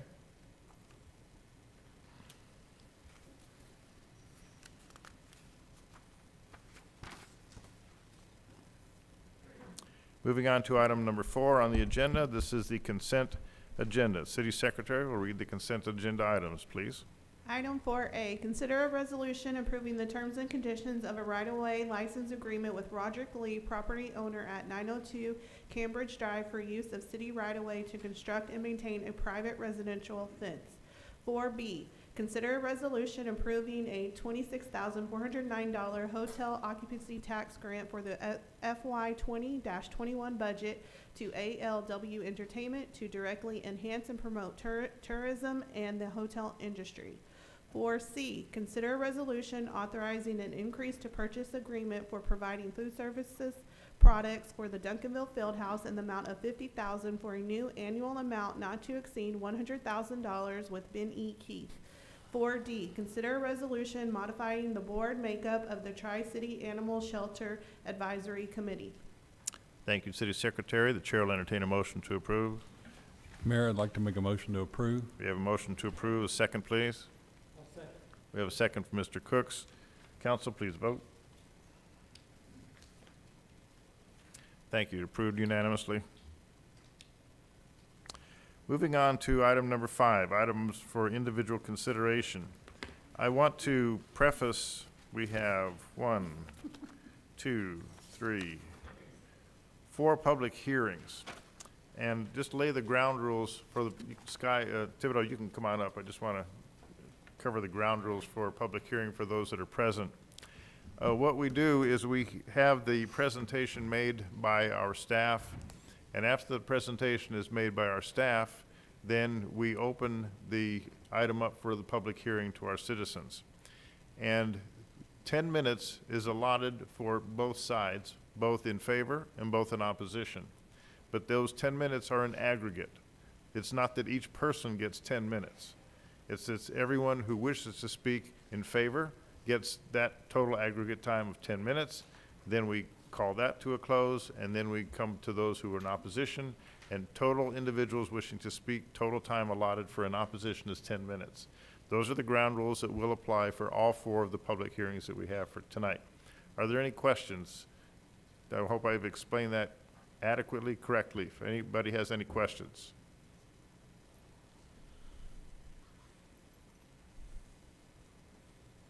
Are we good? Yes, sir. We are good. Okay. Item 5A, conduct a public hearing, parens 2021-17, close parens, for consideration and action regarding the request of James Wilkins, applicant and owner, to include a specific use permit, quote-unquote SUP, for bed and breakfast on J.H. Spruce Survey, abstract number 1297, page 50, City of Duncanville, Dallas County, Texas, approximately 0.51 acres, more commonly known as 415 Houston Street. This is presented by Mr. Sky Thibodeau. Mr. Thibodeau. Thank you, sir. Thank you, Mayor and Council. Start off by looking at an aerial of the property. You can see to the west, north, and south it's surrounded by residential uses. To the east across both the railroad and Main Street are commercial uses within the downtown district. Here's a zoning map reflecting the surrounding zoning of the property. You can see it's surrounded by single-family 7 to the north, south, and west. And then, like I said, the downtown district to the east across both the railroad and Main Street. So this request is to renew an SUP for the use of the bed and breakfast that's been in business since 2006 with the city. The existing SUP ordinance number 1990 establishes a renewal condition. It's the last condition in that ordinance. And there are no proposed site modifications associated with this request. It's really for the renewal condition. Looking at the comprehensive plan and what it says as it relates to this property, it designates the property as low-density residential. And what that means is it represents traditional single-family neighborhoods with housing and living units for population with range of incomes and needs. Associated areas should be protected from but accessible to major roadways, commercial establishments, and industrial areas. Again, there's no proposed modifications as it relates to parking, maneuvering, landscaping, or screening. Therefore, there are no standards to meet as far as development goes. Staff sent out 20 notices to the public, and as of today, we received 1 response in favor of the request. And at the July 19th, 2021 special planning and zoning meeting, the commission recommended approval 6-0, subject to maintaining the existing conditions. Staff did modify those to be compatible with the current zoning ordinance, just to let you know, conditions 1 through 4. With the exception of the existing renewal condition, P&Z recommended to remove that condition. The thought process was they've been here since 2006. They thought the condition was here really to make sure back in 2006 it was assured that it would be a viable business. And after 15 years of being open and successful, they felt the condition could be removed at this point. Thank you. For information, City Council, once the hearings are closed, that's the time we can call Mr. Thibodeau back up or any applicant and have any questions to those individuals at the close of the hearing. Okay, thank you, Mr. Thibodeau. Thank you.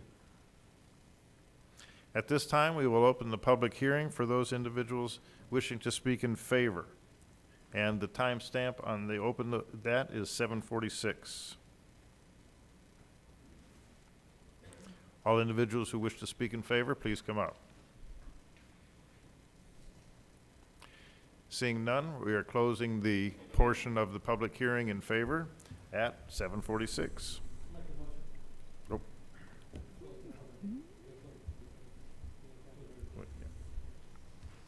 We're going to open the opposition portion of the public hearing. Timestamp is 7:47. Anyone wishing to speak in opposition to the resolution, please come forward. Seeing none, I am closing the opposition portion of the public hearing at 7:47.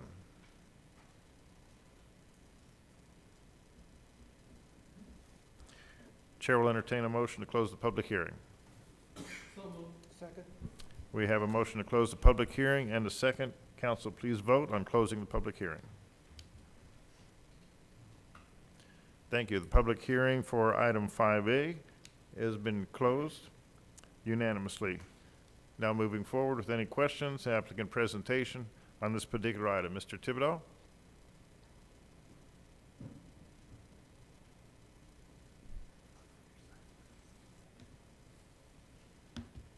Hello, beautiful people. My name is Ala Wilkins, and for 15 Houston Street, Duncanville, I'm the owner of the most amazing business, historical property owned by previously, of course, who built this house is John C. Pelt. We're a historical property, only one in city of Duncanville.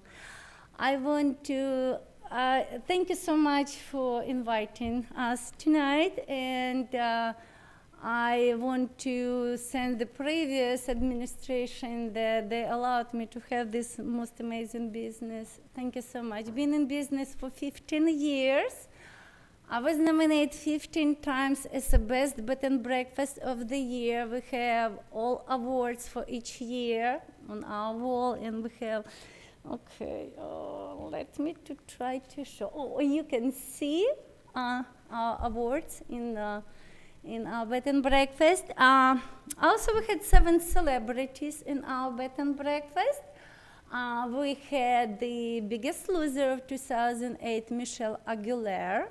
She was staying twice in our bed and breakfast. We had 2 singers from TV Day Star Celebration. We had from Capital One, the guy, what is in your wallet? Walking. He was staying twice with us. We also had 2 actors from the original movie Willy Wonka and the Chocolate Factory, Maruka Salt and Mike TV. We have all pictures. Oh, and hold on, just 1 second. Oh, this is our beautiful rooms, and we have all antique decorated rooms. So we have even original light bulbs, Edison light bulbs. So they are 120 years old in perfect working condition. And I think on the first pic, and I have chickens. And yeah, they're making very good breakfast for you. And you can see the breakfast on the left side, and you must try it, because the recipe that I cook, all European recipes, so that you will not find any food in local restaurants what I serve, so you must try it. And yes, and when you see on top of the left, you can see the Veruca Salt and Mike TV, and it's me between cooking breakfast for them. And the biggest loser, Michelle Aguilera. And we had also 1 politician, the Senator of Texas, Belly Hutchison, her deputy director, was staying with us. Mary Faye was her husband. Oh, it's no pictures here. So what I want to tell you, being in business for 15 years, we serve people from 57 foreign countries. This was, it's been the most amazing business I ever could create it. We met amazing people all over the world, and we have a lot of repeating guests. The guests who were staying once, they coming back every year for the birthday, anniversary. We were witnessing newlyweds, we were witnessing engagements. My husband also, he is a wedding minister. We were witnessing small family weddings. It's been just amazing, and thank you so much for letting me to have that. Also, we were twice on the movie Fragment, because there One time from Good Guys, they were making fragment for their movie in our bed and breakfast, and on our website you can see even that fragment of the movie. It's 5 minutes. It's very interesting because they needed place like in 20s in all our house, antique decorated, and 20s of them were making fragment for Halloween movie, spooky movie. So bad. We are proud of it. So what I want to tell the, like I said, bottom line, I bring in a lot of people to Duncanville. I can admit that. The Roma's restaurant, they love me because I sent so many people to them. They say, Ala, thank you so much. I say, okay, my pleasure. When you cook good, so I'll send you people to you. So, and I want to ask the favor, please allow me to continue this, the most amazing fun business, as we never had complaints and everyone lives happy. And we have a lot of repeating guests. So thank you so much. And you must try to come and try my breakfast. You have to. So I invited all of you to my bed and breakfast for one romantic night and homemade cooked breakfast. And my chickens will poop in the morning breakfast for you. Thank you so much. Thank you, Mrs. Wilkins, for a most informative presentation. And I think one of the things you skipped over was the historical aspect of the home. It goes back, how many years does it go back? 2005. Yes, we have historical marker, yes. Yeah, very nice. Okay. City Council, I see Mr. Harvey has a question or comment. Thank you, Mayor. Not so much a question per se, but I do want to thank Ms. Ala for such a very engaging and winsome presentation of her business. And I am very pleased to say I would like to make a motion that she would continue meeting the most amazing people that come to our little corner of the world here in Duncanville. Mayor, I'd like to second. We have a motion and we have a second to approve. City Council, please vote. Thank you. That is approved unanimously. Thank you so much. Thank you. And I invited you to my bed and breakfast to have a very wonderful experience. Please come. I get the Can we come for a meal without staying? Well, I can. And, you know, because so many people are calling me and requesting they have birthday, they said we cannot stay overnight, can you just cook for us? Yes, I can cook the breakfast, minimum 4 people, so if you all come, I will cook for you. I'm just kidding. I will cook for you. No advertising, please. That's okay. I have to. So I have people finding me all over the world, 57 foreign countries in our humble house. You know, it's amazing. Well, thank you for being a valuable asset to our city. We appreciate it very much. Thank you very much for giving me this opportunity. Thank you so much. Thank you. Moving on to item 5B, conduct a public hearing. Open parens 2021-09, close parens, and consider approval regarding the request of Roland Acco, representing the Italy Family Pharmacy Incorporated, owner and applicant, to include a specific use permit, quote SUP, to allow the use of a drive-through on Hopco Wedge, Tract 1, City of Duncanville, Dallas County, Texas, approximately 1.710 acres, more commonly known as 102 East Daniel Dale Road. Mr. Thibodeau, open us up, please. Start off with an aerial of the property. You can see it's undeveloped. To the north across Daniel Dale Road is more undeveloped property. Slightly to the northeast is the Baptist Church that is currently in existence. To the south of the property is the City Service Center for the Public Works Department. To the west, immediately adjacent on the intersection corner on the southwest side, is vacant property now. Is a former home that was there, I believe, that was demolished at some point in the past. And across catty corner is an existing gas station. And here's the zoning associated with the property and the surroundings. To the north, you could see the local office retail designation for that vacant piece. There is an SUP related with the church. To the west, in that property that was, I believe there was a home demolished there, it's zoned LOR as well. And across the intersection as well, local office retail. So this is a request to allow the use of drive-through. Again, this is for the use of drive-through only, not necessarily the development of the site as it relates to the pharmacy structure in the future restaurant. So the drive-throughs do have different stacking requirements. So the stacking lane, the drive-through that's associated with the pharmacy, has a lower requirement than the restaurant that has a higher requirement of stacking, just related to the uses themselves. So the pharmacy and medical office structure is to be developed and constructed first. Basically, they're going to phase this development, with the restaurant being initially developed as a pad site. As they in the future, hopefully, we get a good tenant or a good developer for a restaurant there. And again, both structures are proposed to have an associated drive-through with them. The future land use plan designates the property under the Main Street District. This is actually much like the downtown district. When you read through it, it's envisioned as a mixed-use activity hub, but more automobile-oriented. Staff wanted to add this additional note. I know when you read the language and you're not necessarily a planner and you're in the zoning world, what does auto-oriented mean? Really, if you think about the form-based code of the downtown district, where we want those buildings kind of closer to the road with the parking either shared or public parking or minimal kind of in the rear, this is actually flipped to more of your traditional type retail, where you drive in to the parking lot and then walk to the structure, kind of oriented towards the rear of the structure in most cases. That's what that means.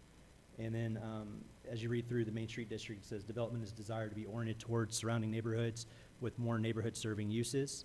And the subject request involves a mix of pharmacy, medical office, and restaurant uses. In regard to site performance, 37 parking spaces required between the two structures, of which 42 spaces are being proposed. Landscaping and screening are proposed to be in conformance with the zoning ordinance, and signage must comply with Chapter 16A of the Code of Ordinances. Here's a look at the site plan exhibit. Staff kind of edged around the drive-through so you can see exactly where those are. This is handout number 1 in front of you if you want to look at it in more detail. Here's the landscape plan exhibit. And one thing to point out that staff was really happy with and appreciates the applicant in listening, kind of the drive-through on the south side associated with the restaurant. You can see the little landscape island. That was an addition that the applicant made per our request to keep that circulation more of a good flow wrapping around it versus, maybe potentially bunching up in that area. So we really appreciate adding that amenity there. Here, look at the elevations. Again, this is just the pharmacy structure. The restaurant is intended to be a pad site initially, so we don't have those elevations, not having a developer come in for that one. And here's the west and south elevations of the pharmacy use. Staff sent out 12 notices to the public, and as of today, 1 response has been received in favor of the requested SUP.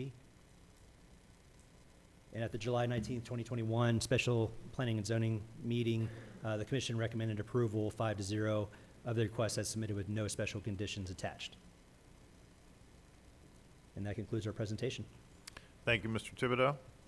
As I have stated previously, we're now going to open the public hearing. After the close of the public hearing, then City Council may question Mr. Thibodeau or Ms. Thurman as a representative of the applicant. So we're going to open the public hearing portion in favor. The timestamp on that is 8 o'clock. All individuals present who wish to speak in favor of this resolution, please come forward. Seeing none, we're going to close this portion of the public hearing in favor at 8:01.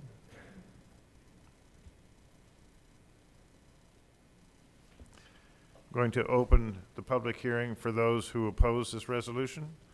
Timestamp is 8:01. All individuals who oppose this resolution, please come forward. Seeing none, I'm closing this portion of the public hearing for those in opposition. Timestamp being 8:02. Chair will entertain a motion to close the public hearing. Mayor, I'd like to close the public hearing, make that motion. Second. We have a motion to close the public hearing by Mr. McBurnett and to close with Mr. Kuntz. Council, please vote. Thank you. The public hearing is closed unanimously. Timestamp 8:02.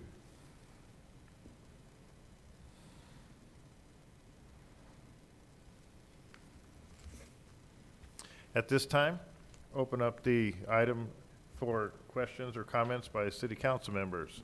Mr. Cooks. Mr. Thibodeau, do we know what type of restaurant we're looking at?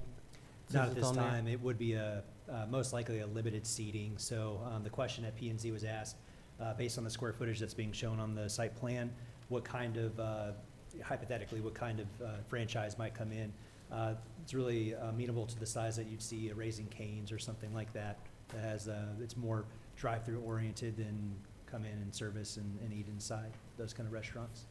And with the way, of course, you've already looked at the traffic flow, how traffic will flow through there properly. Let's just say Yes, if sir. it's a popular restaurant, won't back up traffic on that, on Main Street? That's correct, and I think it's going back to the way they really worked with staff in creating those landscape islands to really circulate that flow and keep it towards the rear, make sure it doesn't back up immediately behind existing parking spaces, that kind of thing. Okay, and on the pharmacy, just the definition of that pharmacy, is that a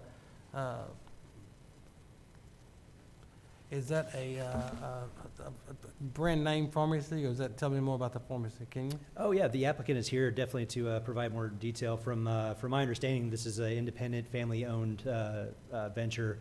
I believe somebody affiliated with the pharmacy is actually going to lease or occupy one of the lease spaces and operate a medical practice there as well. Oh, great. Yes, sir. All right, thank you.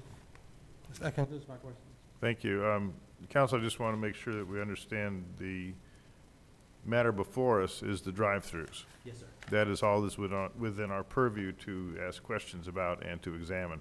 Everything else about this has been cleared in terms of being in compliance with all our ordinances. So what we have before us is strictly talking about the drive-throughs, and we have to make sure that that's where our comments are focused. Mr. Kuntz. Thank you, Mayor. So I'm just looking at the staff report on this. So it's for the zoning and land use, it says consistent and compatible with the adjacent land use and zoning and consistent with the architecture and characteristics of the adjacent properties. And right now, there's nothing but that gas station, right? Oh, I'd have to look at that. It's that vacant paragraph. land, yeah. It's just vacant land all around. That's correct, yes, sir, yeah. And, you know, as we look at this, approving the drive-through and, do we have an area plan or anything that we can look at so that we kind of know what we as a council envision for that area? An area plan? Yes, sir. We don't have anything like that currently for that property. Really, everything that is laid out for that property that you would think and draw off of in a zoning context really comes from the comprehensive plan in the Main Street district and that information. But there is no conceptual plan that is, you know, associated with that specific property. Thank you. Thank you. Mr. Cooks, no, wait a minute. Is your light still on? No, okay. Mr. Harvey. Thank you, Mayor. And Sky, Mr. Thibodeau, I appreciate your presentation. The question that I have is, I'm curious as to how the proposed drive-throughs will mesh with the bike lanes that we're talking about constructing on Daniel Dale. Yeah, it's been a while since I've actually seen those plans from our engineer. The drive-throughs are oriented to be away from the ingress-egress areas, so you have the main one kind of oriented towards the north and west of the site, pretty removed from the main entrance there, and then the drive-through associated with the restaurant, you have some distance there before you get to the southeast entry that you saw that might conflict with some kind of bike lane that's in the right-of-way. You know, if the bike lane is done properly, which it will be, it'll be signed properly, you know, knowing that there is a bike lane for motorists to be, you know, aware of, and so they can pay attention when they're accessing the site as well. Okay, thank you. Seeing no other comments by City Council, the Chair will entertain a motion to,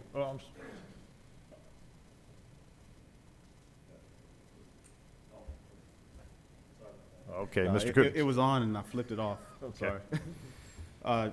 Yeah, just going along with what Councilmember Harvey is asking about, what other plans we have there, and I know that is part of the Main Street district, the kind of the plan that we have, and of course trying to tie that in with the field house a little bit further down the road. And I would feel more comfortable knowing that council had some kind of a consensus on what our vision is for that area, even with improving something like a drive-through for that area before I could approve that. So that's it. Thank you. Thank you. The Chair will entertain a motion to approve. I'll move to approve. Second. Mr. Contreras approved and second by Mr. McBurnett. Council, please vote. By a vote of 6-1, this measure is approved. Thank you.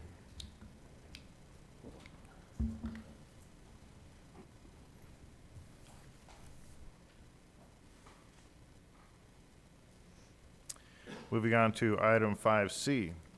Conduct a public hearing, parens 2021-18, close parens, for consideration and action regarding the request of William Self, applicant and owner, to include a specific use permit, quotes, SUP, for carport on Town and Country Estates, Rep Block A, Lot 26, approximately 0.21 acres, City of Duncanville, Dallas County, Texas, more commonly known as 710 Timber Trail. Mr. Thibodeau, you're up again, please. Thank you, Council. This is actually derived from, if you remember, the gentleman who wrote the letter to Council the same night that we modified the master fee schedule, changing the SUP fee for residential uses like this request to $125 to match the Zoning Board of Adjustment fee, to give you a little history on the applicant. Here's an aerial of the property surrounded by residences to the north, south, east, and west. Also surrounded by similar zoning, or exactly the same zoning in single family 7. Again, this is a request to allow the construction and use of a carport, which is proposed to be in conformance with the height, setback, and material requirements. Let you know what those are in relation to materials. The roof must be a 26 gauge aluminum minimum, and the post must be a 14 gauge aluminum minimum as well. That actually works inverse. If you're thinking about guitar strings or something, it doesn't get thicker as you get higher. It actually works on the inverse. The gauge 14 is actually thicker than gauge 26, so you're aware. And the carport is proposed to be oriented in the rear of the property, as this is an alley-fed lot. Oops. And the future land use plan designates the property under the low density residential, which again represents traditional single-family neighborhoods with housing and living units for population with range of incomes and needs, and their request is compatible with the comprehensive plan. Here's a site plan exhibit showing the dimensions of the proposed structure. You can see it's 7.5 feet away on the side and over 7.5 feet on the rear, which it actually exceeds the setbacks at 5 feet on the rear inside for accessory structures like a carport. Staff sent 27 notices to the public, and as of this writing, as of today, no responses have been received. And at the July 19, 2021 special planning and zoning meeting, the commission recommended approval 6-0 of the request with no special conditions attached. That concludes my presentation. Thank you, Mr. Thibodeau. We will now open the public hearing for those who wish to speak in favor of the resolution. Timestamp is 8:10. Any individual wishing to speak in favor of this resolution, please come forward. Seeing none, we're going to close the portion of the public hearing in favor of this resolution, timestamp 8:11. Going to open this portion of the public hearing for those in opposition to this resolution, please come forward. Oh, I'm sorry, timestamp 8:11. Those in opposition to this resolution, please come forward. Seeing none, I'm going to close the portion of the public hearing in opposition, timestamp 8:11. Chair will entertain a motion to close the public hearing. Make a motion to close public hearing? Second. We have a motion to close the public hearing by Mr. Cook, seconded by Mr. McBurnett. Council, please vote on closing the public hearing. Thank you. Approved unanimously. Going back to Mr. Thibodeau. Any questions or comments of Mr. Thibodeau on this particular resolution? Seeing none, the chair will entertain a motion to approve. Make a motion to approve? We have a motion Second. to approve by Mr. Cook, seconded by Mr. McBurnett. Council, please vote. Approved unanimously. Thank you.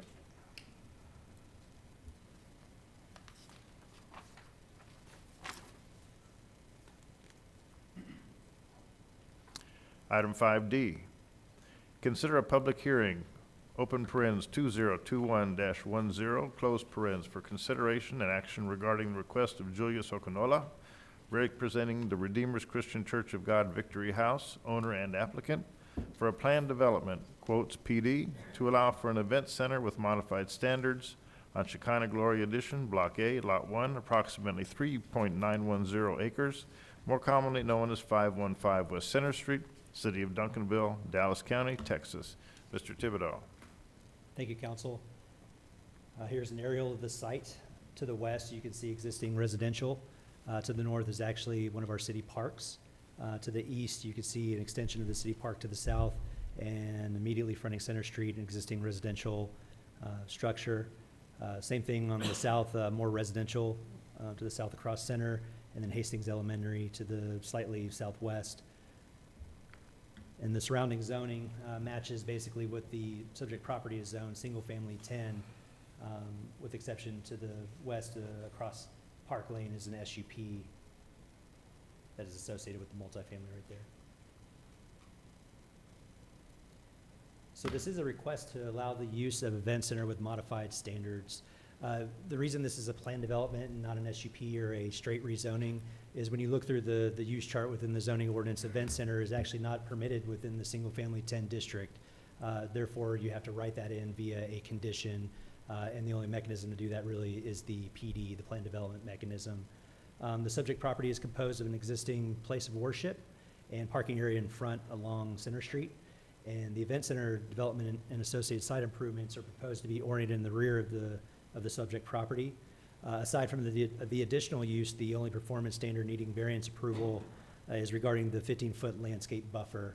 And that was the only thing after we shook out all the performance-related standards of the zoning ordinance as it relates to this proposal. The future land use plan designates the property as public, semi-public, ISD, and that's verbatim from the comprehensive plan, semi-public being related to ISD type properties, basically. Uses are envisioned to be public serving, and development standards similar to retail and office uses while being convenient and accessible to all residents. And the proposed event center uses are generally commercial in nature. However, this proposal is a little bit different as it is intended by the applicant to be more in line with activities associated with retreat centers. Unfortunately, we don't have a use for retreat centers, so when you look at section 3.02 of the zoning ordinance, we have to assign similar uses or new uses. In this case, we related it to the event center use. In regard to site performance, 25 parking spaces are required with the addition as it was presented to P&Z, and 39 spaces are being proposed. Landscaping screening, the proposed modifications associated with landscape buffers and vegetative screening as shown on the associated landscape plan exhibit, really talking about those buffers on the west side immediately adjacent to residential. And then there's a small pocket we'll show you on exhibit here on the east side associated with the existing drive to get into the site. And signage must comply to Chapter 16A of the Code of Ordinances. Okay, I'll talk through these next few exhibits to explain what's going on here. So this was the site plan that was proposed to the Planning and Zoning Commission on July 19th. So you can see the substandard landscape buffer areas pointed out generally along the west side with the proposed area and then the existing area as you move towards West Center Street. And then across on the east side of the property, north is looking left in this particular image for those who might be wondering. Also a substandard landscape buffer as it relates to the new conditions on the east side, immediately adjacent to that existing residential home. So the Planning and Zoning Commission's recommendation was to provide a full 15-foot landscape buffer along the entire western portion between the homes and the religious facility and event center development. And that includes the existing parking area as you move towards Center Street. So what the applicant did last week, they provided sort of a compromise, as you can see on this exhibit, showing a conforming 15-foot landscape buffer associated with the proposed improved area. Once you get to the existing site features, the existing parking lot, namely, they're proposing to maintain that landscape buffer, which is about 5 feet. And again, this was the landscape plan exhibit that was proposed to the Planning and Zoning Commission. And then the compromise showing the additional tree plantings within the 15-foot landscape buffer being associated with the proposed development and keeping things as is with the existing development. And here are the elevation exhibits. And the applicant can talk through kind of the nature of each building and the purpose of the design. Staff sent out 27 notices to the public, and as of today, we received 6 responses in opposition to the request. And at the July 19th, 2021 Special Planning and Zoning Commission meeting, the commission recommended approval 6-0, subject to the following: a full 15-foot landscape buffer with vegetative screen be provided along the full width of the western property boundary adjacent to the residences, and the site plan and landscape plan exhibits be adopted as part of the PD ordinance. To speak on that, if we choose to go with other exhibits or maybe a modification in the future, we will replace those that you saw in the ordinance section of this item. And any potential future changes to the adopted plans be reconsidered and approved by both P&Z and council. And that concludes our presentation. Thank you. We will now open the public hearing on this item, 5D. All individuals who wish to speak in favor of this particular resolution, please come forward. Opening the portion of the public hearing in favor at 8:19.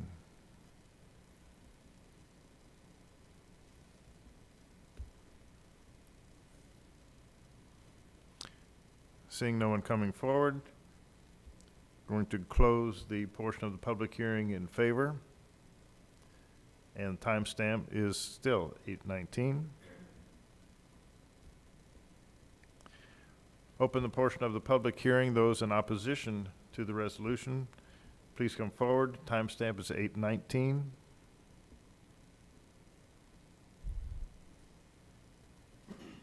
Seeing no one coming forward, closing the opposition portion of the public hearing.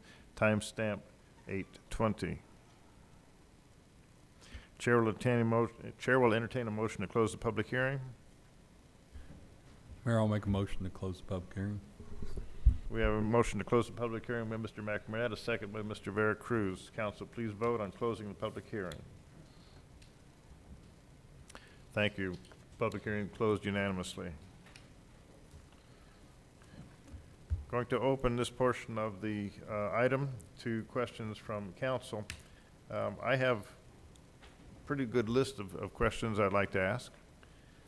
First, on the handouts that we have in terms of the official engineering drawings, this project is called a proposed Victory House Retreat and Prayer Center. It is not called an event center.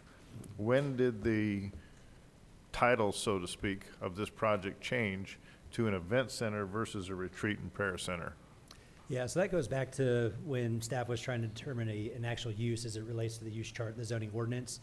We unfortunately don't have the use of retreat center, and so the use of event center was the most appropriate existing term that we could go off of with some modifications, and then relate it within the plan development to what they're looking to actually develop, with the exhibits that are associated with the retreat center. Okay, thank you.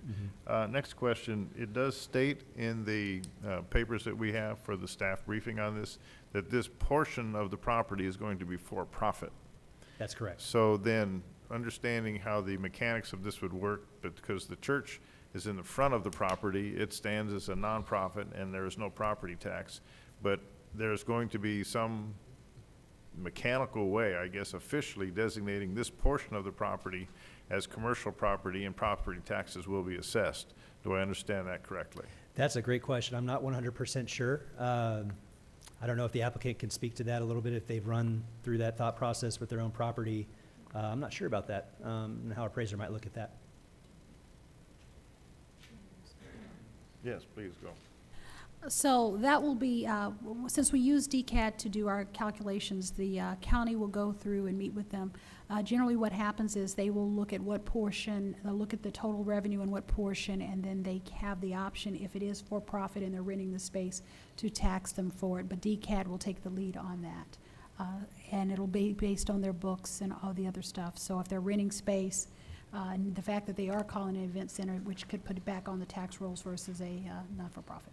Is it fair to presume, and I caution myself using that word, but is it fair to presume that this being a for-profit portion of the tract, this property being used for profit, that then we as a city will benefit from commercial property taxes as a result of this project?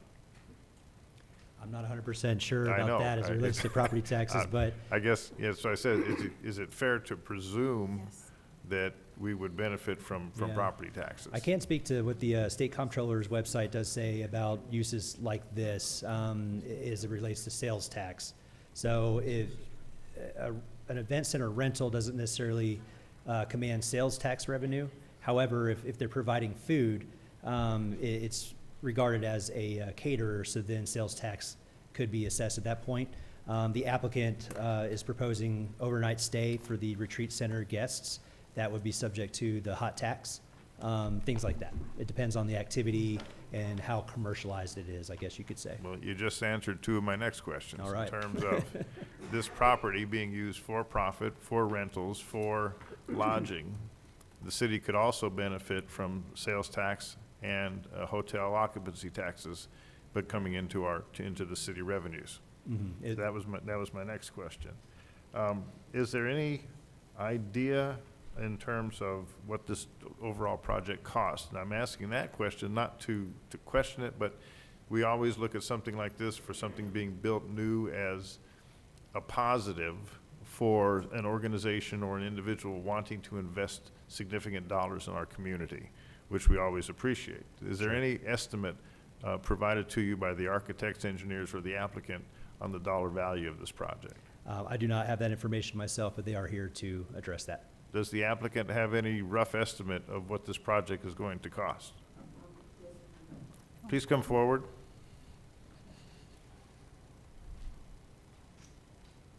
And please state your name and address for the record, please. Okay, my name is Carol Emisaidu, and my address is, I'm taking 515 West Center Street. Sky, can move the mic. Okay, Yeah, we sorry. need to hear you. There. Okay, Carol. Lift it up.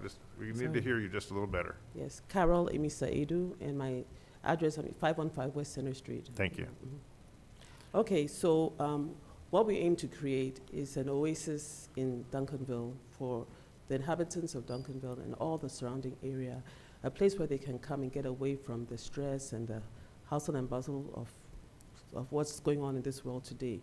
Okay, and so our aim is to create a state-of-the-art retreat center. You're not, So- my question doesn't Yes, go I'm there. getting there. So we're looking at, our rough estimate for now is about $2.5 million. There's the end, okay. Yes. Roughly $2.5 million. $2.5 million, Okay, thank you. Yes. Mayor, we would like to hear the rest of our comment, though. Yeah, just one last question of Sky. Or maybe it goes to economic development, I'm sure. Has the city offered, or have they asked for any incentives or abatements? No, so this is straight up development of the property, around $2.5 million. Okay. Mr. Cook, please. I'd like you to continue what you were sharing with us, please. I'd like you to continue what you were saying before we ask for the amount. Okay, should I? I got it right here.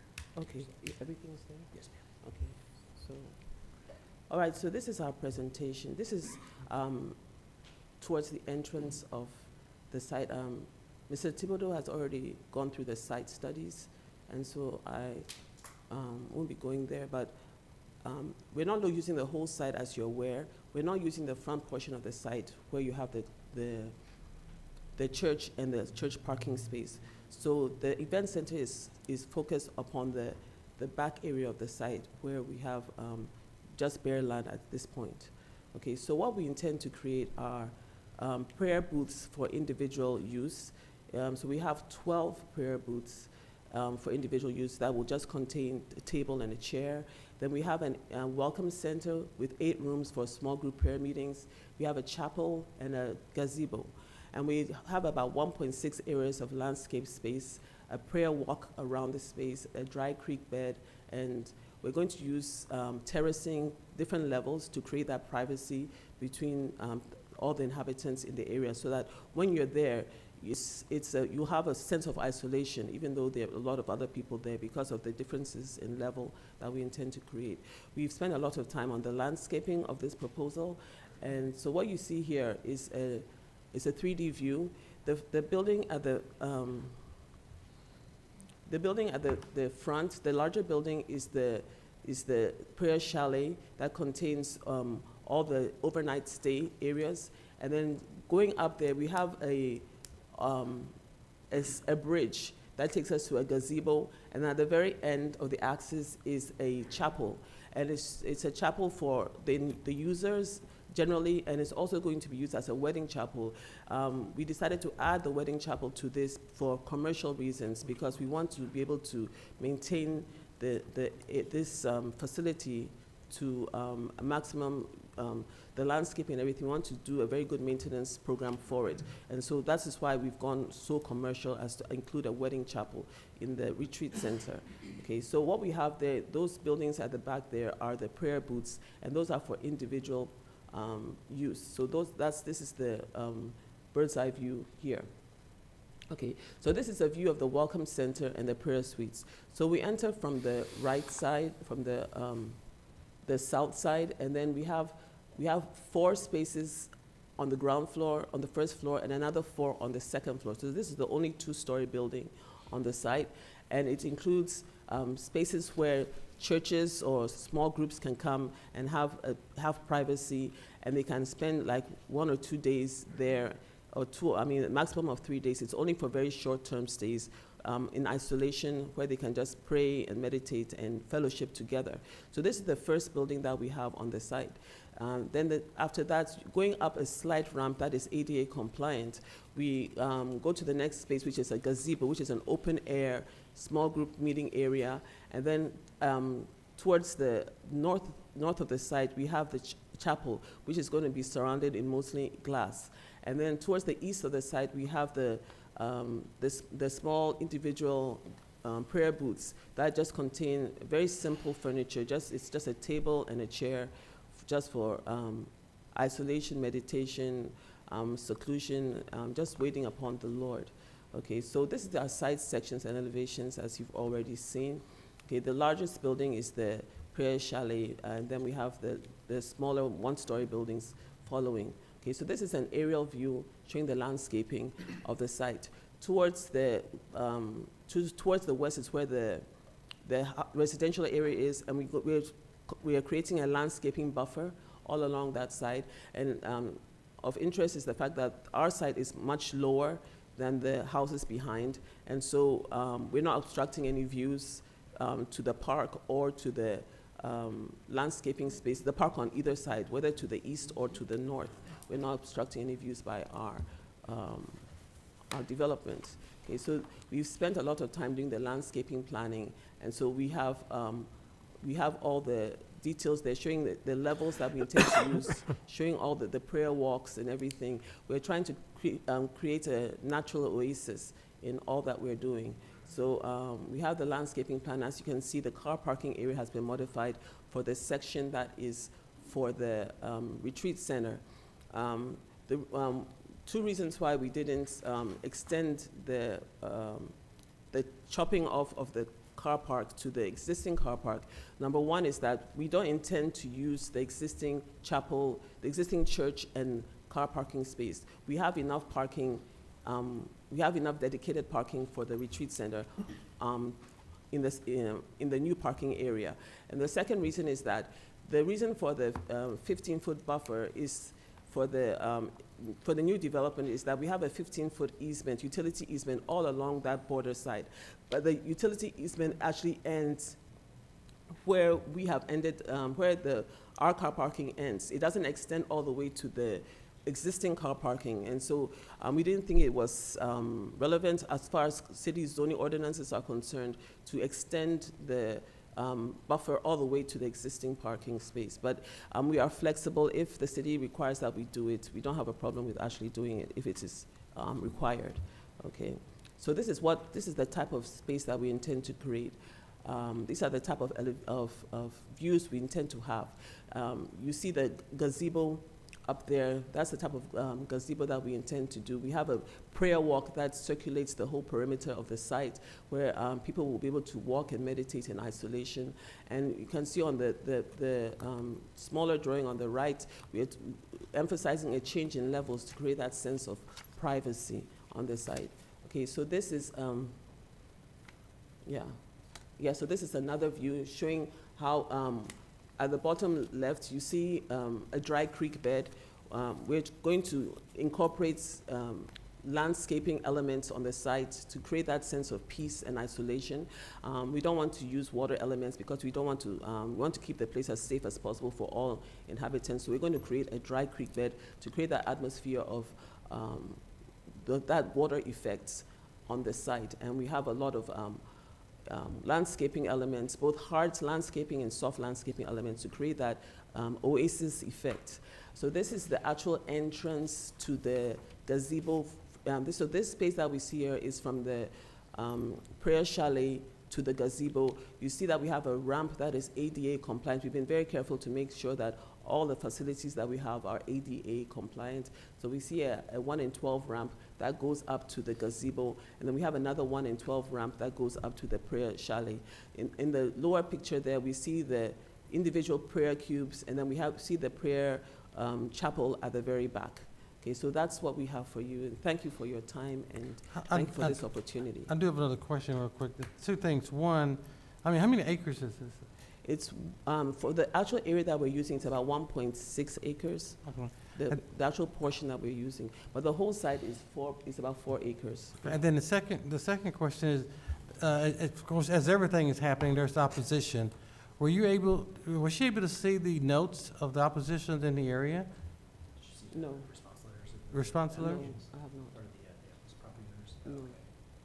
Yeah, I don't know if the pastor had any conversations with his neighbors or anything, but the letters that were published in both the P&Z packet and this one, it sounds like she hasn't. She's not viewed those? I would encourage you to. There was one comment on one of the letters where the pastor had spoken with the individual. That's what I want to hear about. Yeah. Yes, one of the residents came to my office and... Pastor, help us with there we go. Yeah, good evening. Thanks for the opportunity. My name is Pastor Julius Okola, 515 West Center. One of the residents came to my... One of the residents came to my office and we sat down together to discuss the vision and the project. And his concern mainly was about traffic coming to the area. And he was of the opinion that he opposed the building of the church at the beginning.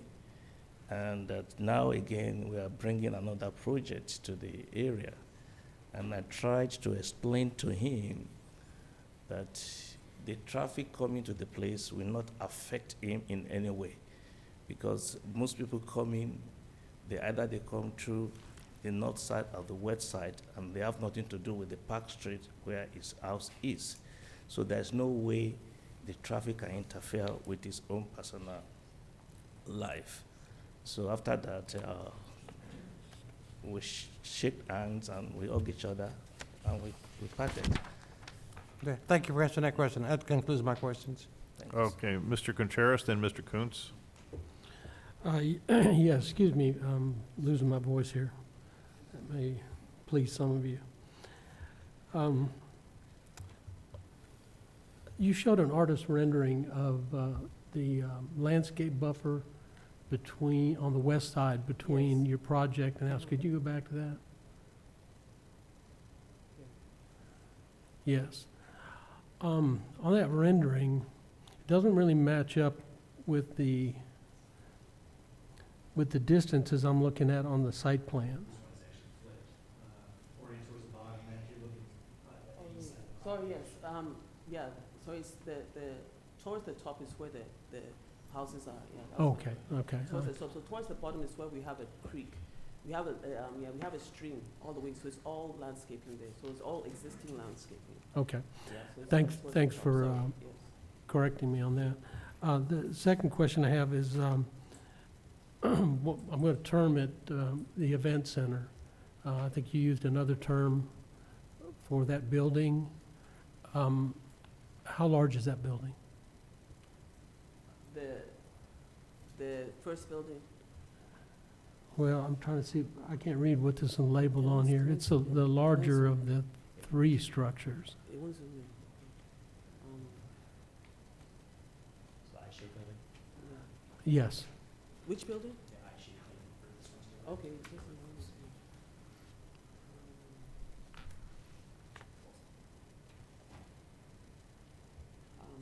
I think it's about,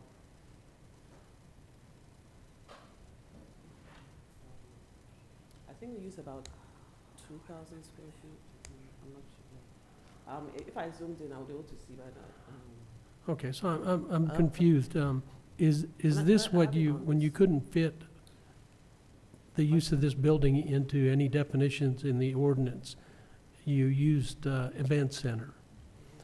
But essentially, it said for profit, so someone could have an event in this open space area here? Yes, yes. And do we have any idea what the occupancy could be, what the occupancy potential of the gathering area?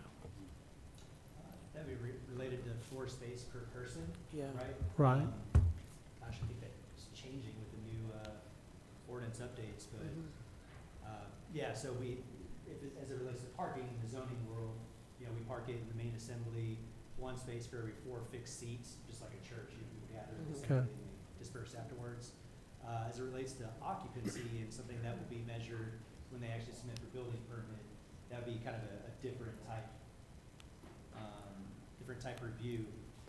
Well, What we envisage is that the occupants, the same people who are using that enclosed space will be the same people using the park space as well. So it won't be like one party here and another party there. If they're going to rent the space, they're going to rent both the enclosed space and the chapel space, the open spaces as well. That's what we're thinking of. So it's not going to be a different set of people who are in both areas Okay. at the time. We maybe I haven't expressed this adequately. I'm looking for this open space right there.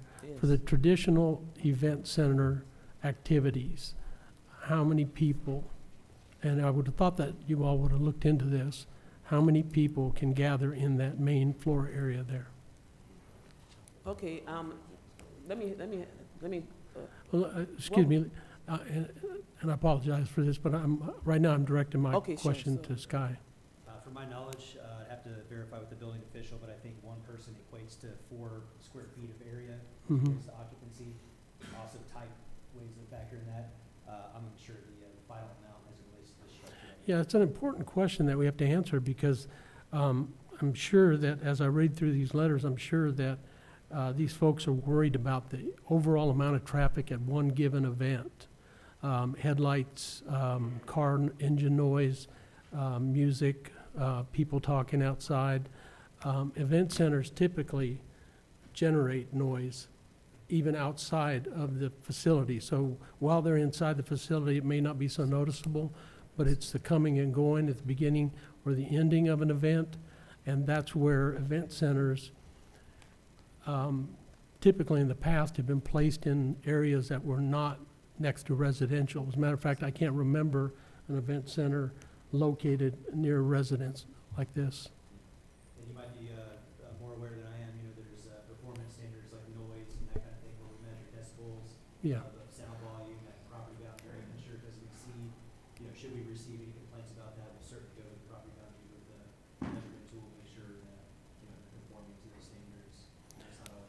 Yeah, well, if you've updated that, I'm glad, but if you're talking about what was there before, it's very arbitrary. It's, yeah, it leaves it up to the officer to use their discretion. There's no monitoring of decibels. But having said that, you know, I just have to tell you that when you have an event center, as well as this property might be managed, and it looks like it's going to be beautiful, the concern I have is that when you have a space, the motivation is there to rent it when people come and ask.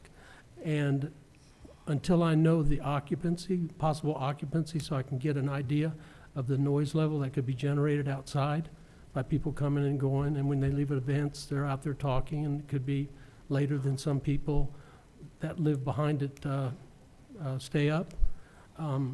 It creates a real concern for me. So, Thank you. Oh, go ahead. Go ahead, sir. The word event center was something I was critical about when I was talking to Mr. Sky, because the intention is not about event center. It's not for social gathering. It's for a time of meditation, churches coming together to have seminar, a quiet time. It's not a place to make noise. So the issue of event center, as he explained to me, is that for them to look for a code to be able to use to put the paperwork, to do the presentation. It's not event center. I objected to that word, event center, if you agree with me. You know, but that is the only way they can accommodate it in the coding system. Sure, And it's not an event center. And It's that a makes retreat center. perfect sense. No alcohol will be served there. No music. Everything we are doing is concerning about our God, and there's nothing else. Okay, then one last question, and I appreciate that explanation. Where does the for-profit come in? Thank you, sir. The cubicle, where people come there to spend time, to pray, they have to register online, and they have to pay a fee. I traveled to South Korea, to Yonggi Prayer Mountain, and I paid to spend quality time in the small hut to pray. And the vision is towards that end as well. So people will come to pay, churches will come to have seminar, retreat at that place, and they will pay. And that is where we will generate funds. And the project's supposed to be self-sustained so that we'll be able to generate income and at the same time use the income to develop other important projects and create employment as well at the same time. Okay, Mayor, I'm going to reserve my last question to give time for others to ask if they have. Okay, Mr. Kuntz, and then Mr. McBurnett, and then Mr. Veracruz. Thank you, and I think some of my questions were asked with Councilman Contreras. So you mentioned, in your presentation, you mentioned overnight stays. Yeah, just for those in the first building. Okay. Not for the prayer use. No. Okay, so, Scott, does that affect how it's zoned, or does that affect? No, not necessarily. I mean, going back to the conversation use itself, when aside from retreat, meditation type activities, we started talking about weddings and things like that are more, associated with a traditional event center, that kind of thing. So that's really where that decision was made, to call it an event center versus writing in a specialized retreat center term and definition into the plan development. So, and, there's a lot of protections out there.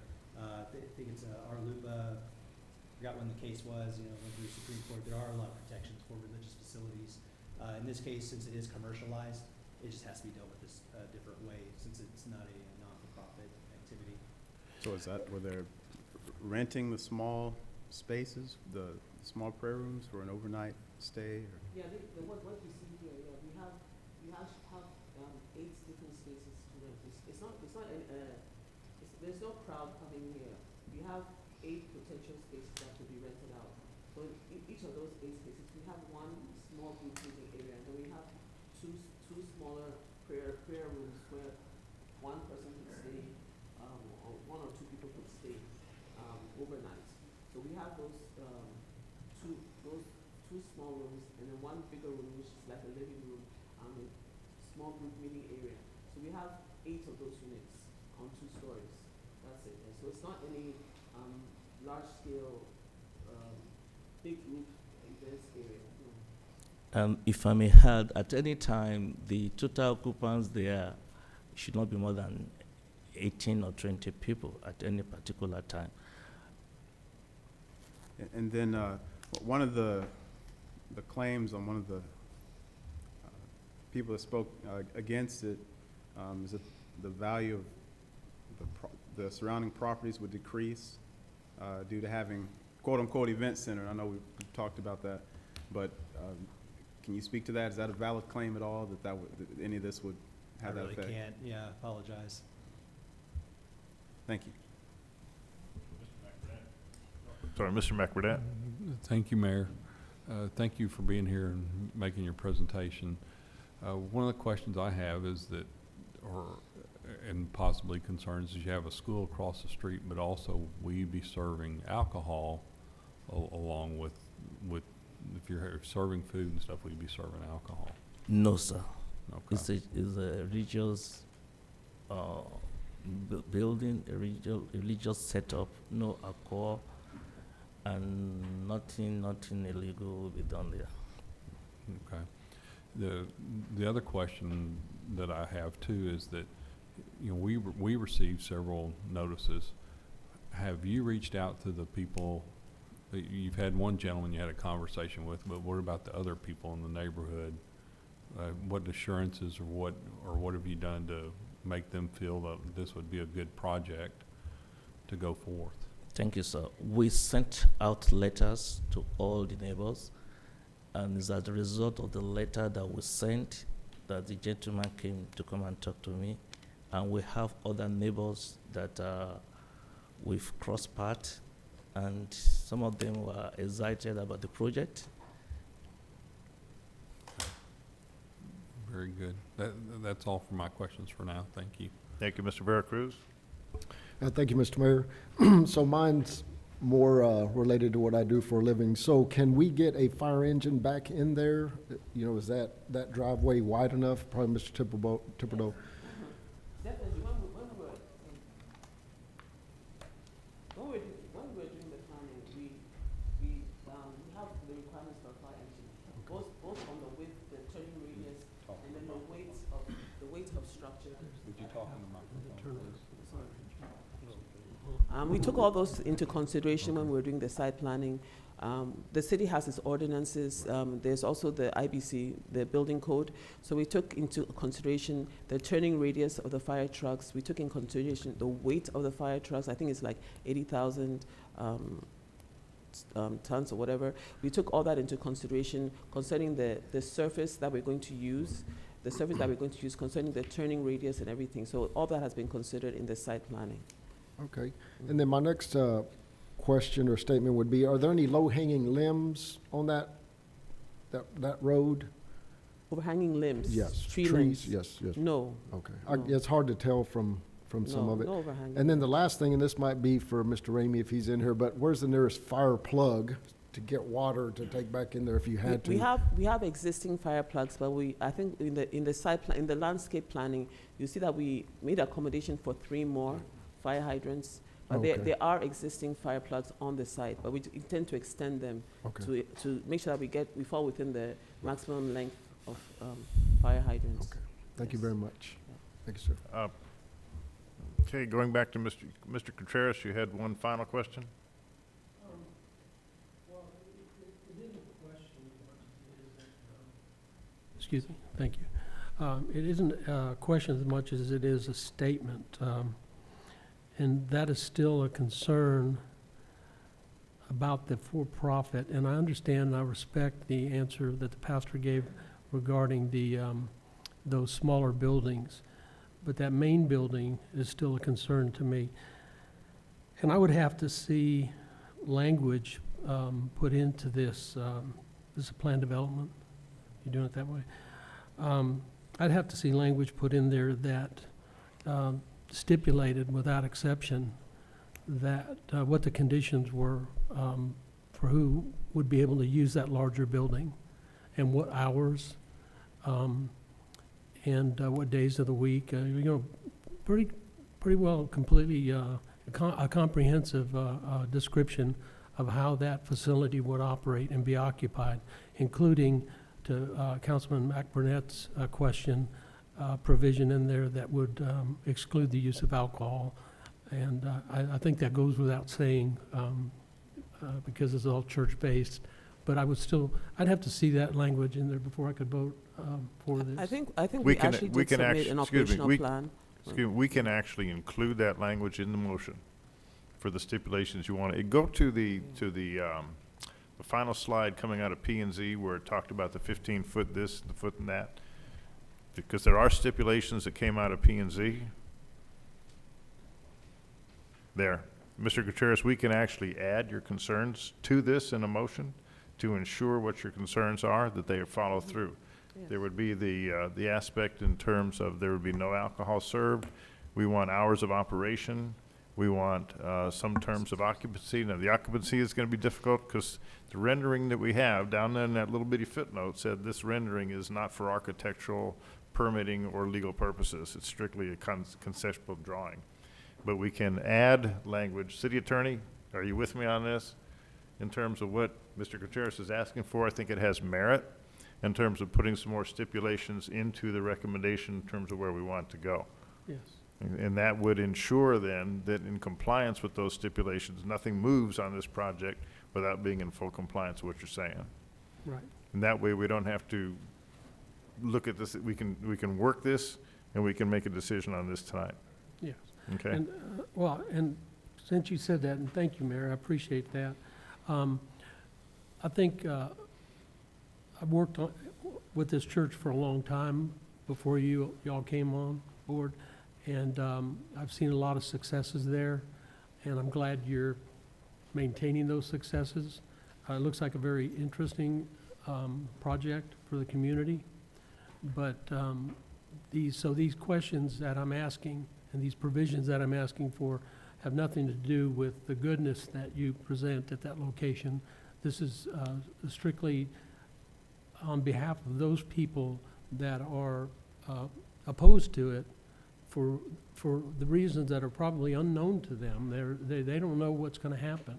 They're not quite clear. And it's our job, I think, to make sure that we protect them from anything that could happen that would have a change on the quality of life in their houses. And so that's really what's driving me to ask these questions and to ask for these provisions. Thank you. So what we're looking at is, I know that there was a question, one of the comments was about noise, because it was misnomered as an event center, which it is not, but it's a fair concern of a resident to say, I got an event center in my backyard, but it's really not. So we can add stipulations in terms of compliance with noise abatement. We'll add stipulations in terms of definitive information from DCAD in terms of property taxes on a profit, because I'm concerned about that piece of it, the definitive information from DCAD on how the property taxes are going to be assessed on this portion of the property, the for-profit mode in terms of sales taxes coming in, and what else was it, Greg?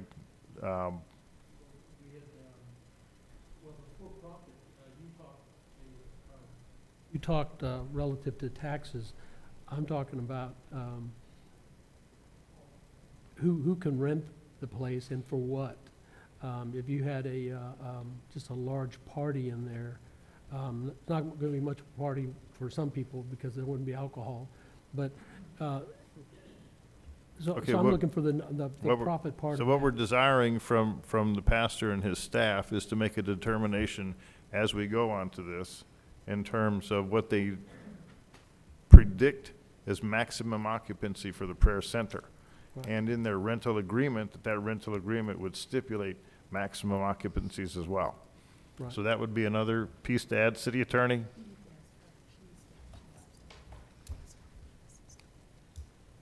So City Attorney, we're looking for a rental agreement that would be in compliance with our concerns, that there would be not extreme, I don't know, work it out for, we'd have to rely on staff to work the provisions with them on the rental agreement as well. I have one question. anytime something like this is brought to our city and looking at it, and it goes back to this profit piece in terms of how this thing is gonna be built and what it's gonna bring to our city, are there any jobs that are gonna be created as a result of this project? Yes, the jobs will be created because we have full staff to maintain the prayer retreat. And at the same time, there will be snacks to be and supplies that will be on the retreat camp, and people will like to buy. And at the same time, we are very close to the park, and people can go at the same time after praying, taking time off to go and fish.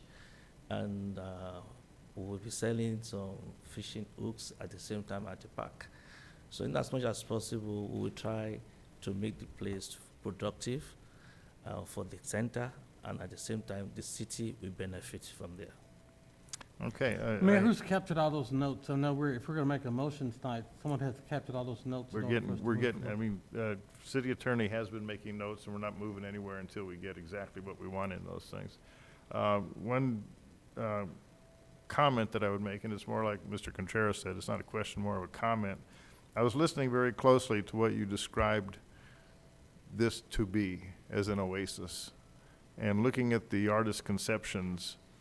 From what we can see, this has the possibility of being unique to the entire Southwest Dallas County. And as being unique to the Southwest Dallas County and how it's constructed and how it's used, going back to everything in terms of people using this thing, it can be a destination location for so many people from so far away.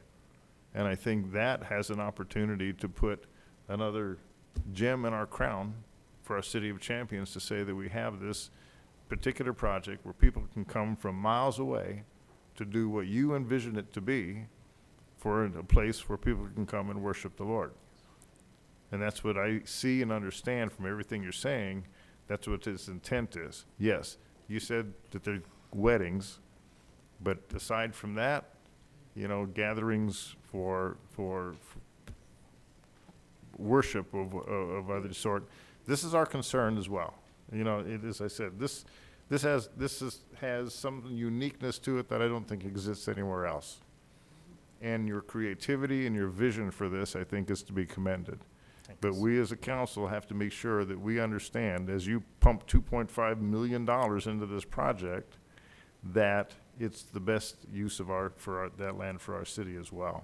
Yes. And what it's going to do. Because when we look at hotel occupancy taxes and people coming into our city possibly to use this and see it and walk around it, they don't have to rent anything. They can just come participate, but they may stay overnight in a hotel somewhere close to us. So there's another opportunity in terms of revenue stream for our city. I just wanted to make those comments. I'm not sure which, let's see, Mr. McBurnett, you have your light on. And then Mr. Cooks, did you have anything? Okay. Would you flick? So if I may respond to Mr. Contreras concerning the neighbors, our responsibility is to pursue peace with all our neighbors. And along the line, if there's anything that's of concern with them, we will sit down together and we should be able to work it out. We all appreciate that. Thank you. Okay, Mr. McBurnett. Thank you. I want to thank you again for your presentation and that stuff, and I want to thank our council members for asking good questions. But Mayor, I'd like to table the motion. I'd like to make a motion to table. We have a motion to table. But I was informed that the city attorney had some comments or concerns. I'm not completely clear about what is being proposed about the conditions that council is wanting to add as far as any kind of alcohol requirements. That is preempted by state law. So it's either they can get a license or not. And if they're across from a school, as Councilman Burnett said, that they wouldn't be able to. So with that understanding or lack thereof, in terms of what we are asking for, But we have a motion to table, and we have to address that motion to table as I understand how we need to operate. I just want to comment that from what we just heard from our city attorney, with the lack of clarity in terms of what we're asking for, that it may be in our best interest and for the applicant's best interest as well, because we have the possibility of really adding a whole lot of stuff to this, that it may be our best wisdom to table, not to influence your vote one way or the other, just thinking of what I just heard from our city attorney, taking that into consideration. So we do have to vote on this motion to table, but is there a second? Second. There is a second on a motion to table. So City Council, please vote on a motion to table item 5D. We have 6-1 approval of a motion to table, and in so doing, what we need to do is charge the city manager with assembling the information that's been heard, working with the city attorney to devise a recommendation and resolution that incorporates the concerns that have been voiced by the entire city council. And as I said, there's no, in my opinion, there's no question this is going to be to our advantage as a city to have this. However, there are significant concerns or issues, don't want to say concern, but certain significant issues that have been voiced that we want to make sure that the final recommendation is sufficient for our concerns for the future of this particular location, not just for us today, but for the next 10 years out, let's say, in terms of what it's going to support. And Mayor, I'd like to make sure that the good folks that are here tonight understand that by tabling, this is in no way an objection to the project, the proposed project. This is just fine tuning on our end, the questions you've heard that we've asked up here. And with that, I have one last question. That's timeline. If this were to be approved, what kind of timeline are we talking about getting started and finishing? It would just be a matter of getting the civil sets submitted and approved through engineering. Usually John tells people it's about 3 to 6 months, 4 to 6 months to get through civil review. And estimated time, I know it's a rough one, but estimated Breaking time ground about 4 to 6 months. Okay. Assuming that, review goes well, there aren't too many comments, and we can make those approvals for the permits. Thank you. There's, city manager, you've got something here I think that needs to be inputted in terms of an understanding and for when we work on this again. Yes, I just spoke to our attorney. Sorry, some planning, some types of things like this have time limits, and so therefore, if you do not act, some things are automatically approved. So she's going to check, and we will get back, but we don't have an extended amount of time to act on this. So she's going to check and find that information out, and then we will have to bring it back within that time frame. But I don't know the rules for a plan development. Well, it would be our hope that next city council meeting we can take this forward expeditiously. So, Pastor, I hope you understand where we're coming from as a council. It's not an opposition to the project. It's the manner in which this project is going to come to fruition and its future embodiment of what you want sitting at that location on Center Street. Okay? Okay, thank you very much. Thank you very much. Council, thank you very much for your insight, wisdom, and questions on this.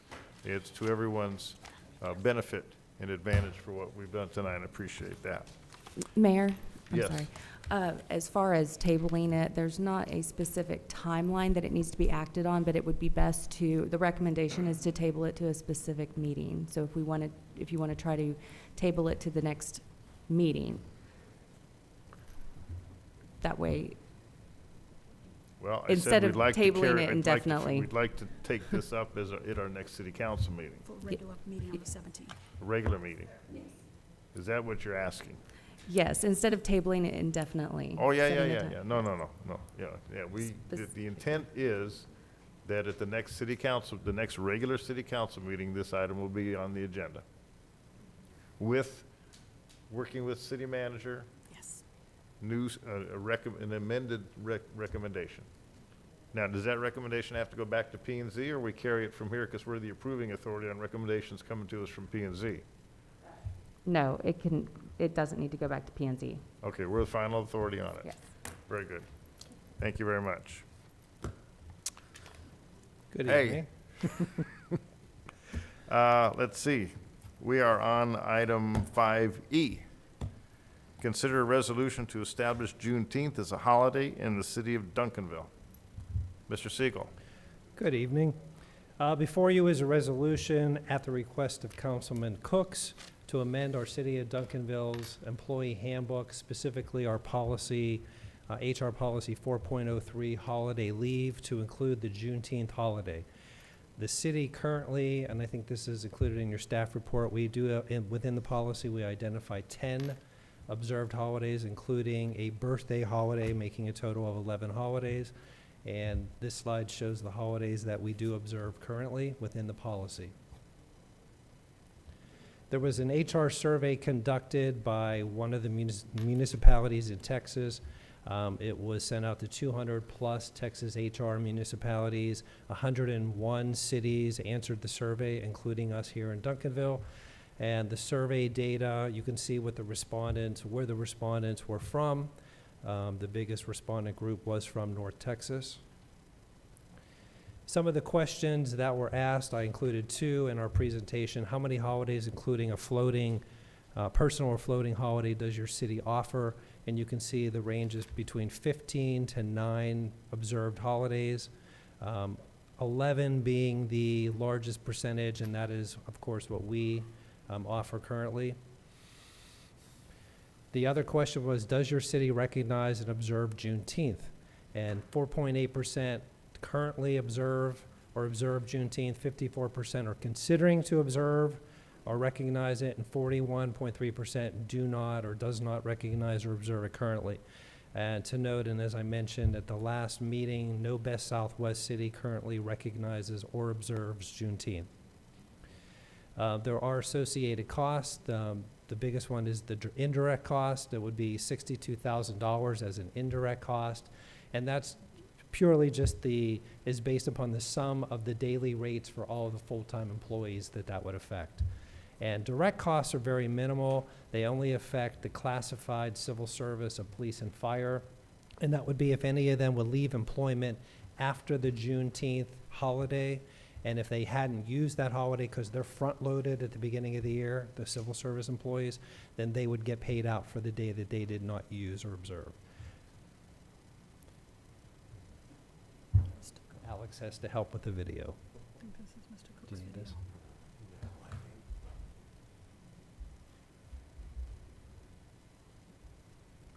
this? Young people, and you are all young people if you're not 94.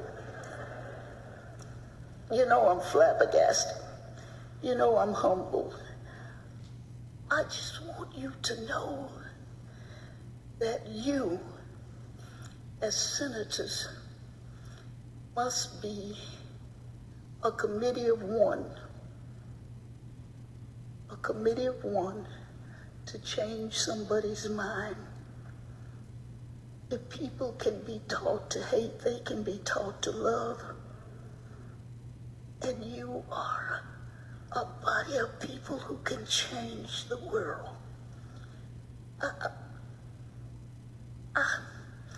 I just don't know what else to say except thank you.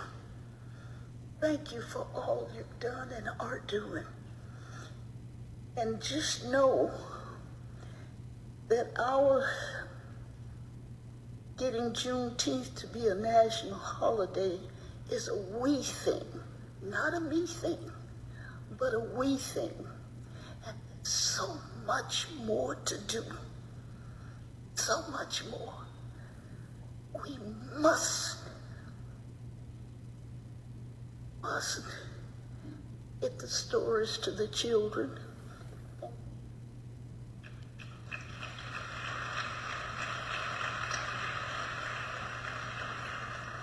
We've got to get the education.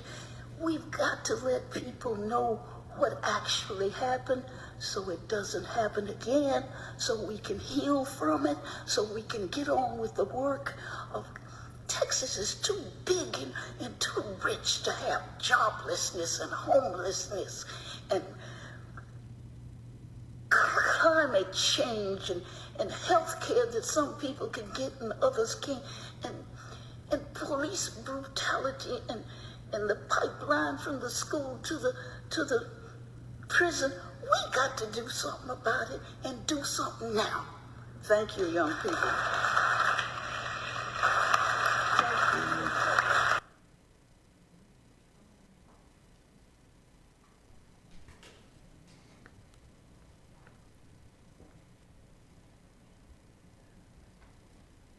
Thank you. Any questions? Mr. Cooks, do you have anything to add? Yeah, thank you. I think Ms. Opal said it very well. Yep. Without saying anything else. Also, I think before she left, her picture is now, or her photo is now hanging up in that office based upon her walking through Fort Worth, making Juneteenth a national holiday. I simply ask that of this council, for our staff, for our city. Every year, we render a proclamation of June 19th. This will stand above any other of our cities around us. And I guarantee you, if we're not the first, somebody in our surrounding Southwest city will be the first. And I just simply ask that this council be the first stepping out, giving our staff, giving our city this holiday that's well-deserved. As you could tell, even from the amount of dollars that's there, is minimum dollars based upon what happens. If you talk to our staff, they would probably echo the same sentiment of Juneteenth being a national holiday, being a city holiday. Mm-hmm. So I ask each one of you, as you consider this, to please vote in favor of making Juneteenth and being the first city, the city of champions, the holiday of Juneteenth. Thank you very much. Thank you, Mr. Cooks. Any other comments by any city council members? Chair will entertain a motion to approve. I'd like to make a motion to approve. Mr. Cooks has made a motion to approve. Do we have a second? Mr. Vera Cruz has seconded. Council, please vote.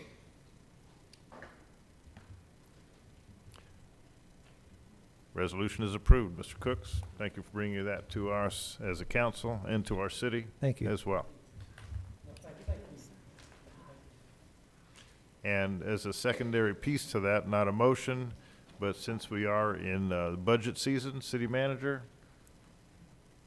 gonna have to work that number in there somewhere. It's actually we don't pay anything at all. It's just of what would cost when people are off. They're not paid. It's just a day. So we'll work it in, and thank you, council. I think this means a lot to the staff, and this is a big step for the city. And Mayor, I like to go on the record for us saying to you to make a press release with your comment, with this press release being the first city making Juneteenth, first city in Southwest Dallas to make this a holiday, city holiday. City manager, would you make that happen, please? We will have it out and prepared tomorrow. Thank you very much. Moving on to item, we're done with item, no, we're not. 5F, take any necessary action as a result of executive session. There is no action to be taken. Moving on to item number 6. 6A, receive the Parks and Recreation Quarterly Report. Mr. Stevenson. Thank you, Mayor, City Council. Bart Stevenson, I'm the Director of Parks and Recreation. And my report today will be encompassing the months of June through August of 2021, our last quarter. We've had a number of changes in our staff, but in particular, we've had some additions at our Recreation Center. And I would highlight Jacavian Wallace, Yasmin Vera, Aaliyah Holmes, and Arthur Rogers as new members of our recreation team there at the Rec Center. And then I would also like to highlight Richard Walke, who retired from our park maintenance staff. He was over in our athletics division, taking care of our ball fields. He retired after 12 and a half years service to the city of Duncanville.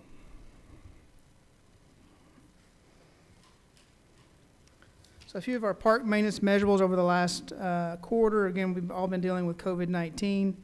We've recently removed all of the signage with restrictions in our parks. related to COVID-19. However, as you know, numbers are going back up, so the size might be coming back out. You just never know.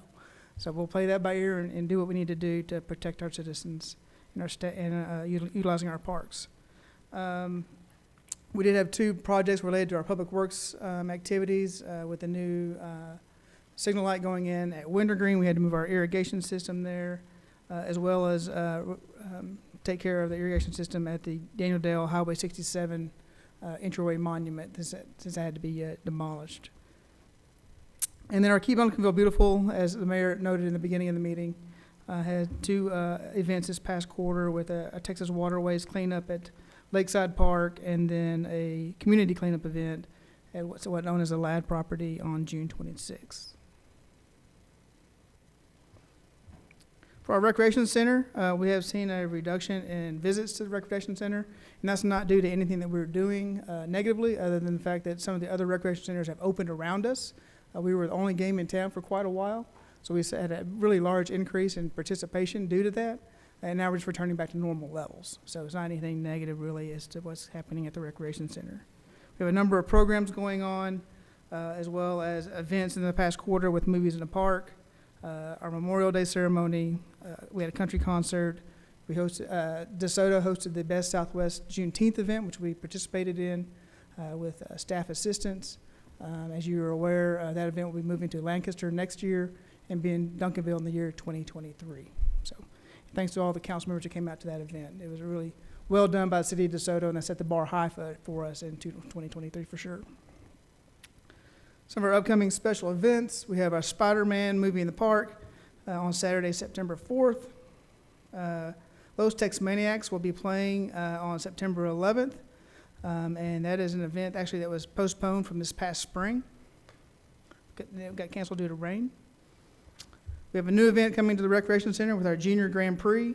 That'll be for ages 5 to 8-year-olds, and just think of big wheel toys racing around the gym. And so that's going to be a really fun event. We're excited about that. We'll also be hosting our first Duncanville Fall Bazaar on Saturday, October 2nd, and I use this time to plead to our citizens here in Duncanville who have any crafts or arts that they would like to sell at this event. We're looking for vendors, so please contact Noel Garcia at our Recreation Center for if you're interested in being a vendor at this event. And then our Boo Bash will be upcoming. It's our annual event regarding Halloween on Friday, October 29th. For our senior center, we did reopen during the past quarter on June 1st at 50% capacity. I will say that our seniors are still very cautious about coming back. We're only averaging about 15 seniors a day, but we're only open from 8 to 11. So we have limited activities going on at this time. We're trying to wade our way back into operations for the senior center. We are still doing the curbside meal service. That is still seeing quite a bit of activity with 90 to 100 meals per day being delivered curbside. And we had a couple of socially distanced events in our parking lot as well. Mr. Stevenson, what you just said in terms of participation, the reason why rec center is open full hours but senior center is still open only 3 hours a day? That is correct. That is due mainly to the curbside meal service.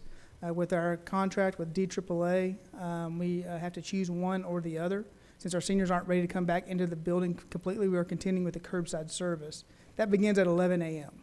And so in order to staff the building appropriately, as well as transition that to the handing out of meals at 11 a.m., that's why we close at 11. Any prediction on when it might go back to full hours in the senior We're center? hoping to go back on October 1st. October 1st? Yes, sir. That is dependent on COVID going back down now, I guess. It was staying level. Now it's going back. We need to go back down. So. Is that being communicated to our seniors in any way? It is. Right now, we've been monitoring our seniors and surveying them. Right now, they prefer the curbside service. Oh, okay. Yeah. All right. Thank you. Overwhelmingly. Thank you. Some of our bond election projects, this really hasn't changed since the update I gave you last month. We did complete the landscaping at Lakeside Park. We had some issues with some of our sloping for our drainage swale. We did regrade that and sodded that over the last month. Armstrong Park, we're still awaiting confirmation from Texas Parks and Wildlife to move forward. We talked about that last month. We still have not received that go-ahead from those folks.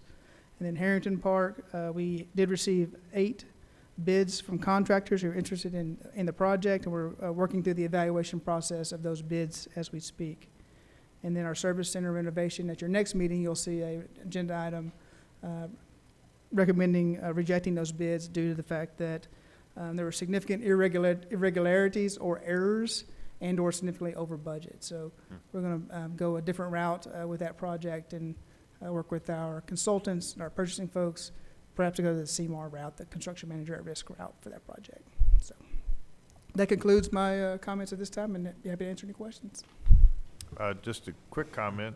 Mr. McBurnett and I don't know if we say we attended, but we showed up at Lakeside Park for the catfish, fish with what was it?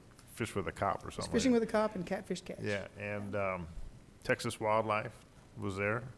Very informative and educated individual, could answer lots of questions. Luis from your staff was there, and his parents were there. Oh, and interestingly, I did not get one invitation to lunch.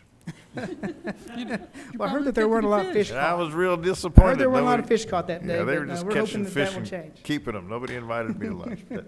But it was a great time, and just thanks to all the staff and to police as well. Yeah. It was a great event and to see our police officers interacting with little kiddos. I mean, one, she was like 4 or 5 years old and helping her learn how to fish, and it was a great event for community participation, not only with our Parks and Rec, but with our police force as well.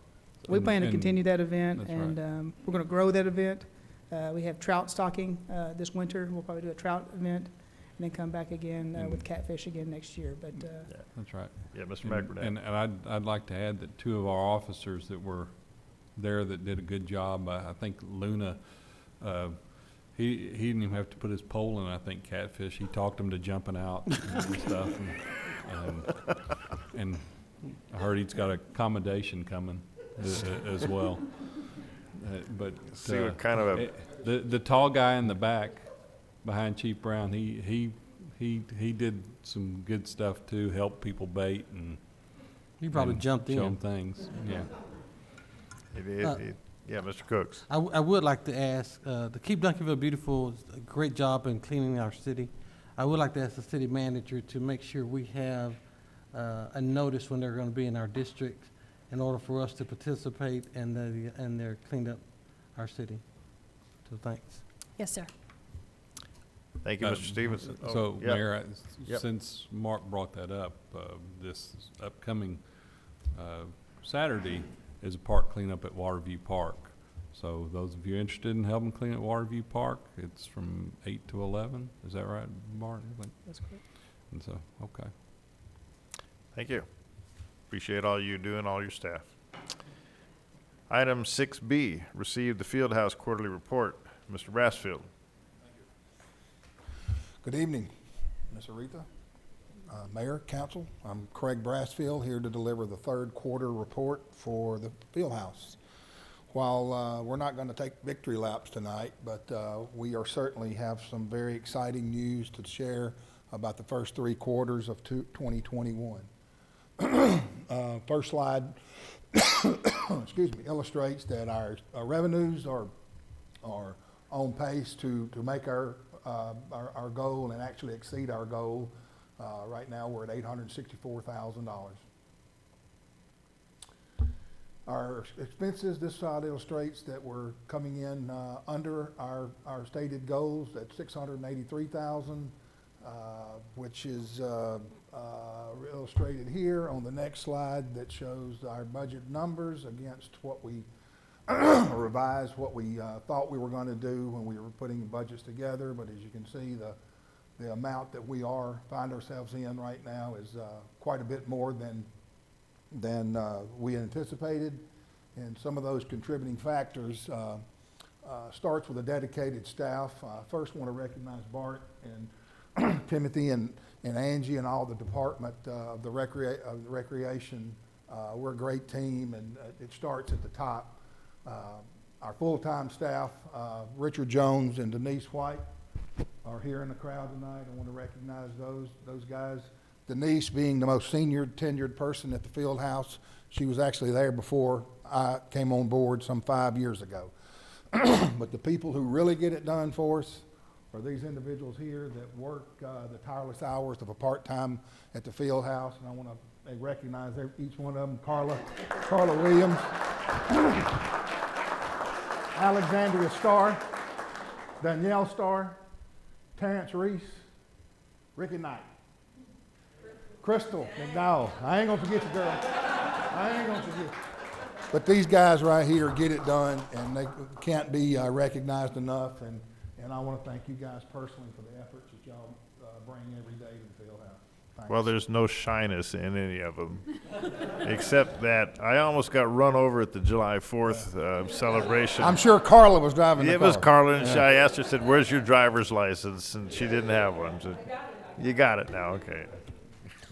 I think another contributing factor to our success is the popularity of the field house. I mean, we have to turn people away. If we had 10 more weekends, we could fill them. If we had 20 more weekends, we could fill them. It's just a testament to this community and what you guys have given us to make the field house a success, and we're taking it and running with it for sure. Strong food and beverage operations. I think we talked about that during the earlier meeting today. Can't say enough about Richard's efforts. The way he goes about his business, it's really delivering for us, and I think there's only some good things to come in the future. We're every day strategizing of how we can get better and spend less and make more, and that's really what it's about when you're selling. Another thing that's contributing to our these numbers is there's some expense out there that hadn't hit the budget yet. Food and beverage, some bills that haven't been paid that will be getting paid in the month of August. Some sign repair that the payments were delayed. Those are the main two factors there. Unscheduled emergencies, something we've been dealing with since my first year here, is the air conditioning system. Texas hot summers and a couple thousand people in the building puts a lot of pressure on those units, and we're fixing them as they break, but that's something that's a challenge for us every day and every event. The other thing that I'm so proud of, that this individual is on our team, and he's with us tonight, and that's Coach Pearson. Can't say enough good things about the effort this guy brings to the table every day. And if we'll go to the next slide, it illustrates kind of what I'm talking about. For the first month of our summer camp, we had registered 365 kids. Attendance for the month was 2,820. That's about 705 people a week, or 141 a day. Total revenue is $100,000, just over. As mentioned, some of our expenses in summer camp haven't caught up yet, but it will be in a positive light once we finish August. I think we got 2 weeks left. One of the main factors in that category is the deal that Coach Pearson was able to make. We get 14 students vying for college credit for 300 hours each. And if you put a pencil to it, that's a lot of labor coming in for a little bit of money. And I think we got 7 full-time or 7 part-time employees supporting the efforts of our AmeriCorps staff. And that program has grown. It took a stumble last year with COVID, but what a way to come back.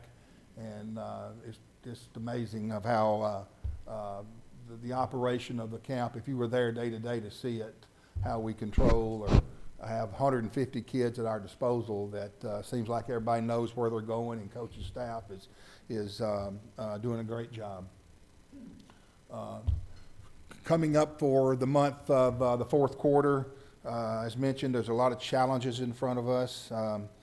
July, we just finished, and by the deposit records that we keep in, not audited by finance, we did $192,000 in July, which gives us the best July we've ever had in the last 5 years. I think August and September will be in the same vein, so we can expect to really finish strong. Some of the events that are going to help us get there, and in July, the highlight events is always GASO, and prime time, but we also hosted the Dallas Mavericks summer camp. We actually had 2 of them, one in June and one in July. Next slide for August, full calendar in August, highlighted by the Duncanville Boxing Academy's amateur boxing event that's coming up this weekend. First time we've hosted amateur boxing at the field house. TB5 Reports, one of our best tournament directors, Kellen Buffington has an event, as well as Garcia Promotion, which for the first time we're going to venture some new waters coming in on that event coming up on the 20th of August.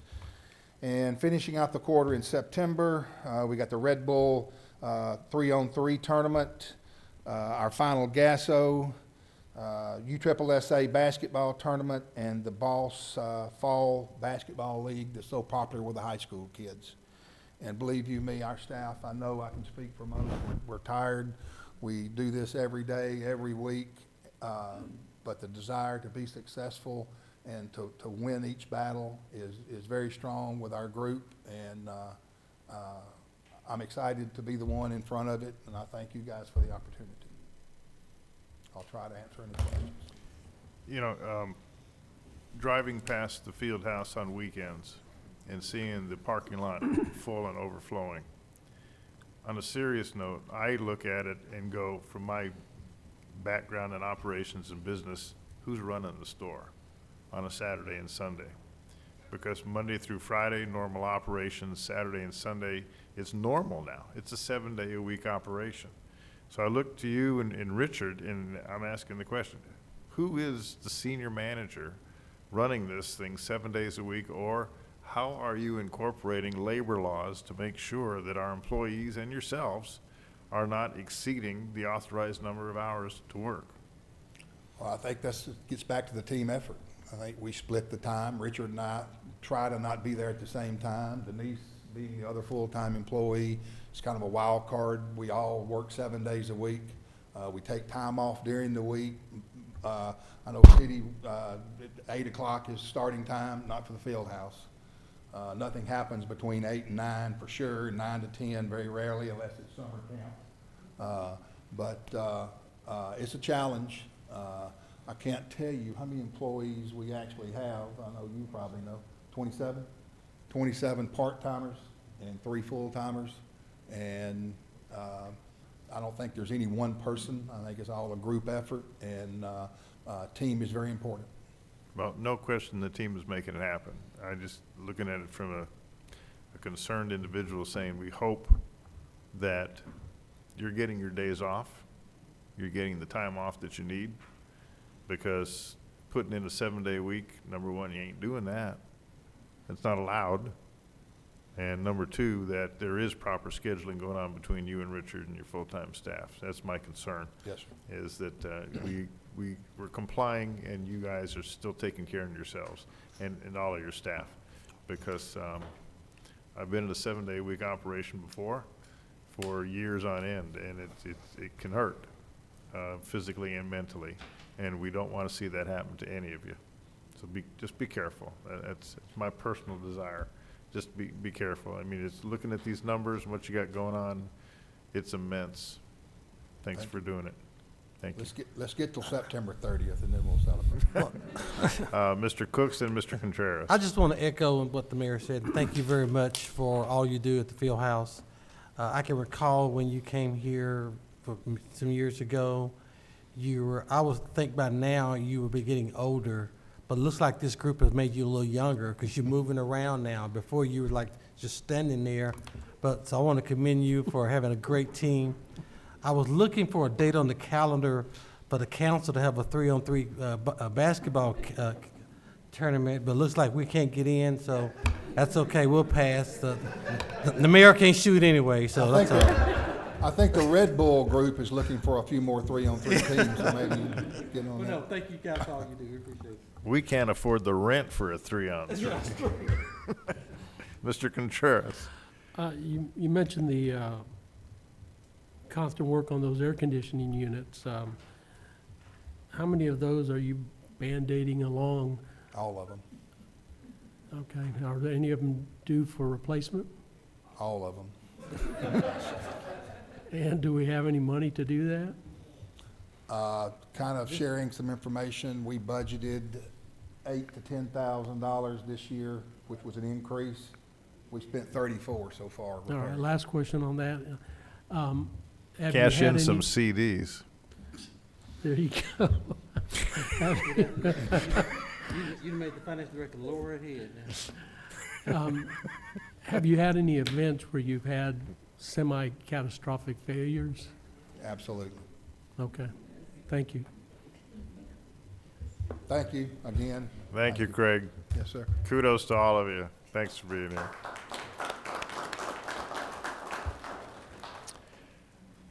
Moving on.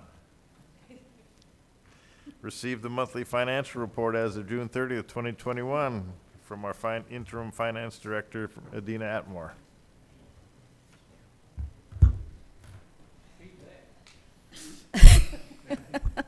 Good evening, Mayor, Mayor Pro Tem, council members, city manager. I'm here to present the June 2021 financial report. So I know the mayor, you had requested some information on CDs. I think I gave you an answer, and I hope that that was sufficient. If I need to repeat it, I'll be happy to. No, that's fine. Okay, thank you. Still need first to we'll cash take some CDs in to cover those AC units at the field house. I need to talk to you afterwards so we can get about the CDs. Our general fund, first we're going to take a look at the revenues for general fund. And since this is June 2021, we're looking at a 75% target. So about this time of the year, we should have received around 75% of our revenues and spent about 75% of our expenditures. So we look at property taxes. If you take a look at the property taxes, you can see that we've already received the budgeted amount that we had budgeted for 2021. And so that's a little bit over. That's okay. We're not going to complain about that. But all of the other revenues, we've got about 28.3 million that have come in already as of June. And we just got 4.2 million in order to meet our budgeted target for the year 2021. Next, we look at our expenditures for the year. Actuals to date are 20.3 million of a budget that's around 32.7. So right now, we're looking at our target of 62% of the expenditures that we've expended for the year. So we're a little under, so that's not a bad thing. So staff is being really mindful of their expenditures this year. We do have about 3 months to go. We got a quarter to go. And so I know they're gonna be trying to spend money before the year end gets in gear, because we've already kind of sent out a memo that, hey, get it all in before we shut it down so that we can get all the invoices paid before year end. So we'll probably see the next quarter, you'll see some expenditures rise. These are our one-time projects and transfers for the general fund year to date. We've got about 301,000 that has been spent of a budget of around 1.7 million. In this report, I'm just giving you an overview. The details were presented in your package. If you have some questions on that, I'll be happy to try to answer the details, but the details were in your package that you were given on the financials. So overview for the general fund, you can see that we start out with a fund balance of 11.7, starting out with the fiscal year adopted. Our budgeted amount shows that we should end with a fund balance around 10 million or 11 million. So that was the budget if we started out with the adopted budget of 11.7. And remember, we talked about this the last time I did the financial report, is that normally we show the adopted budget, that which you adopted last year, which you didn't know what your fund balance was going to be. And so now that it was been audited, we know what that fund balance is. So we just went ahead and used it for the 2021 adopted budget as the beginning fund balance for general fund. And so I did a little bit of reworking the slides. So you see the middle is the transfers and use of fund balance. These are your one-time projects that you use. And so the ending fund balance, that 1.5 million transfers and your use of one-time projects. And so that gives us an ending fund balance of the 1.3. I'm looking at the adopted. It should be the 1.3 million actuals. So remember that this is just as of June 30th, so don't get too happy about that ending fund balance right now because it's a moving target, okay? And so your fund balance reserve target is around 20% that we calculate is around about 6.5 million. And so in excess, you have, 4 million. I keep looking at that one column. I'm used to the actuals being in that column, but I'm sorry. But you have a reserve fund balance target of about 4 million for actuals as of this year. So right now, we have an excess of fund balance, and Ms. Aretha talked about that with her budget report, that's part of our using fund balance and looking at how we strategize in the next year of what we do with that. We're going to the utility fund for June. The revenues for as of June are 11.3 million. We've received about 62% of our revenues. Just remember, we're still in the summer, going into the summer months, so that will possibly pick up, and we'll have a little bit more revenues during before we end the year. The expenditures for the utility fund, we've spent 14.2 million, which is 73.8% of this. And just remember, TRA and the Dallas Water, we spend a lot of money on them bringing us water and treating our wastewater. So that's one of the biggest expenditures of this fund, taking care of those and delivering our water to us so that we can resell it. The overview, yes, sir, I'm sorry. Just 1 second, and I always get confused here on this next slide, as you just left. Okay. Yes. Show me again where the Dallas Water Utility is charging us for the water. What line is that? Is that the water? So where you see water services, Uh-huh. that includes the expense for the Dallas Water, us purchasing the water from them. And then the wastewater services includes the fee for TRA, who treats our wastewater. So so the water services is the full meal, but then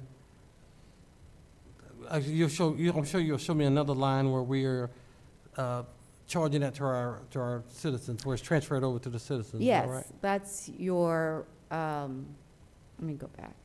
Yeah, these are your revenues. Okay, revenue share. Okay. All right. So, yeah, for water revenues, you got 4.7 million that's come in as of June, and then 6.2 million for sewer revenues. Okay, That's where we recover those expense, the charges that we charging for the water that we purchase. All right. And City Manager, in the briefing, you mentioned that Dallas hasn't raised, or we have not had increased rates for the last 3 years? Yeah, three or I more. believe it's been about at least 3 years we haven't, but least we have three. received rate increases from both Dallas Water and TRA. And so that has happened, but we have not, we do have a rate study, but we, based on a lot of things going on, have not implemented the next phase of it. So what council, I believe, discussed at our workshop was staff going back, revisiting the rate study and bringing it back to council to look at next year. And looking around at our local jurisdictions, many of them are actually implementing them this fiscal year. But because we are so new, we wanted to make sure we were familiar with it, and we can do it next year because we don't want to have a large gap. So when they do the rate study, they'll give us the estimates of what we need. Okay, thank you. Did I answer your question, Councilmember Cooks? Okay. So this is the utility fund overview. We started out with 2021 beginning fund balance of 16 million.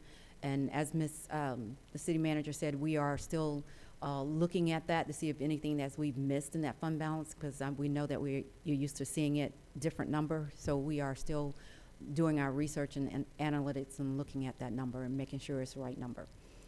So looking at the utility fund with a $16 million beginning balance, your ending fund balance actuals as of today will be around 13.2. And then I looked at a target fund balance of around 20%, which is around 60 days. And you can see right now with the fund balance, we have an excess of that. So So it's around 340 days coverage right now, but the budget says it's around 288 days. This is the sanitation fund. This is also called the solid waste fund. So if you see it in the budget, we'll determine what we're going to call it a little bit later as we talk. But sanitation, solid waste, usually the same thing. So that's our residential garbage collection fees that we take from residents that's billed on the utility bill. And you can see that we have actuals revenues have come in 2.7, so we've collected 66% of the revenues already. So we're doing pretty good in that fund at this point. The expenditures for that fund running about $2.8 million at 64.4% of the budgeted expenditures. An overview: this fund has started out with a fund balance of around $847,000. The revenues and expenditures, the net is $192,000, and with a funding balance of $783,000. So it's a small fund balance. I didn't really do a target on that. If at some point we want to establish a fund balance reserve on that, we can, but we'll leave that for further discussion later on for policies. This is the Economic Development Fund for June.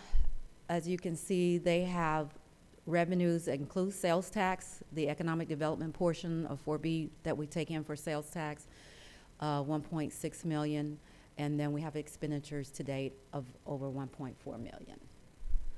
And so we've already collected or spent 72% of the expenditures this month, so they're still on target. And the expenditures, remember, sales tax comes in 2 months in arrears, and so we still consider 67.5% to be on target. And this is just an overview. This economic development has a fund balance, beginning fund balance over 3.7 million. And so with the expenditures and the revenues, we're expecting to add to that fund balance 191,000 so pull the fund balance at 3.9. That's expected as of today. And this is the field house. The year-to-date that we have in our system that we have taken in revenues is 1.3 million. So what we budget, compared to what we budgeted, we've already collected 84% of what we actually budgeted for this fund. And with the expenditures, our records show that we have 1.191 million in expenditures. So that's 71% of the budget that has been spent. Let's back up to what we. It does not match what I have in my records, in our Munis system where we track on a daily basis. So we're looking at two different numbers almost then. We're looking at maybe hopefully this is a complete picture, because this comes from our Munis software that we track this with the daily deposits as well as daily expenditures that come through. I cannot explain where the numbers come from. Yeah, City Manager, that's kind of where I've always have a challenge with looking at our financial numbers and then looking at what the Fieldhouse report. So I would hope at some point you could talk about how those two can kind of match up a little bit better.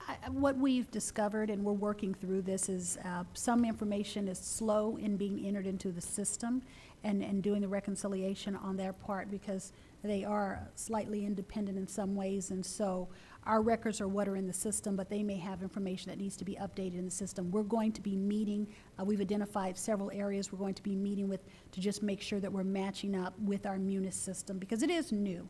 And so some people are more familiar than others with how to use it, and so we'll be working on that over the next 60 days. And this is the overview of the field house. We do know that they did start out the year with a negative beginning fund balance, and these are the revenues and expenditures they've taken in. So as of June 30th, this is where their fund balance will land. And as of the adopted budget, with them starting out with a negative fund balance, they were projected to end with a negative fund balance. So that is where that. And then we have the comprehensive self-insurance plan. This is where we take premiums from insurance and transfer it over to this funds, and then we pay the premiums out of this fund from the monies that we collect from the premiums that we collect. So we've taken in $351,000 from this fund, and we've paid out $445,000 out of this fund. And so the overall, we started out in this fund with the $889,000 over fund balance, the beginning fund balance, and so as of today, we've got $795,000 in fund balance ending. So this report represents most of the major funds, the funds that I think that have a lot of activity. So this is not all the funds, but it is most of the funds, the major funds that you have in your financial report. In your report, there are the rest of the funds should be in there with the financials on them. So if you have any questions, please feel free to ask. Any questions? Okay, thank you. Thank you. Don't go away. No, I know. Let's move on to 6D, receive the fiscal year 2021 third quarter investment report as of June 30, 2021. Yes, sir. Okay. So I don't know if there's any, so I don't know if you got a handout of the investment report. Okay. So I'm going to take you through that. So the investment report, we have an investment committee, and that we meet quarterly. I'm sorry. Slide. There's no slide. No slide, so go There's to no what slide. we had. So go to, you have your computer? Yeah, you do. That one.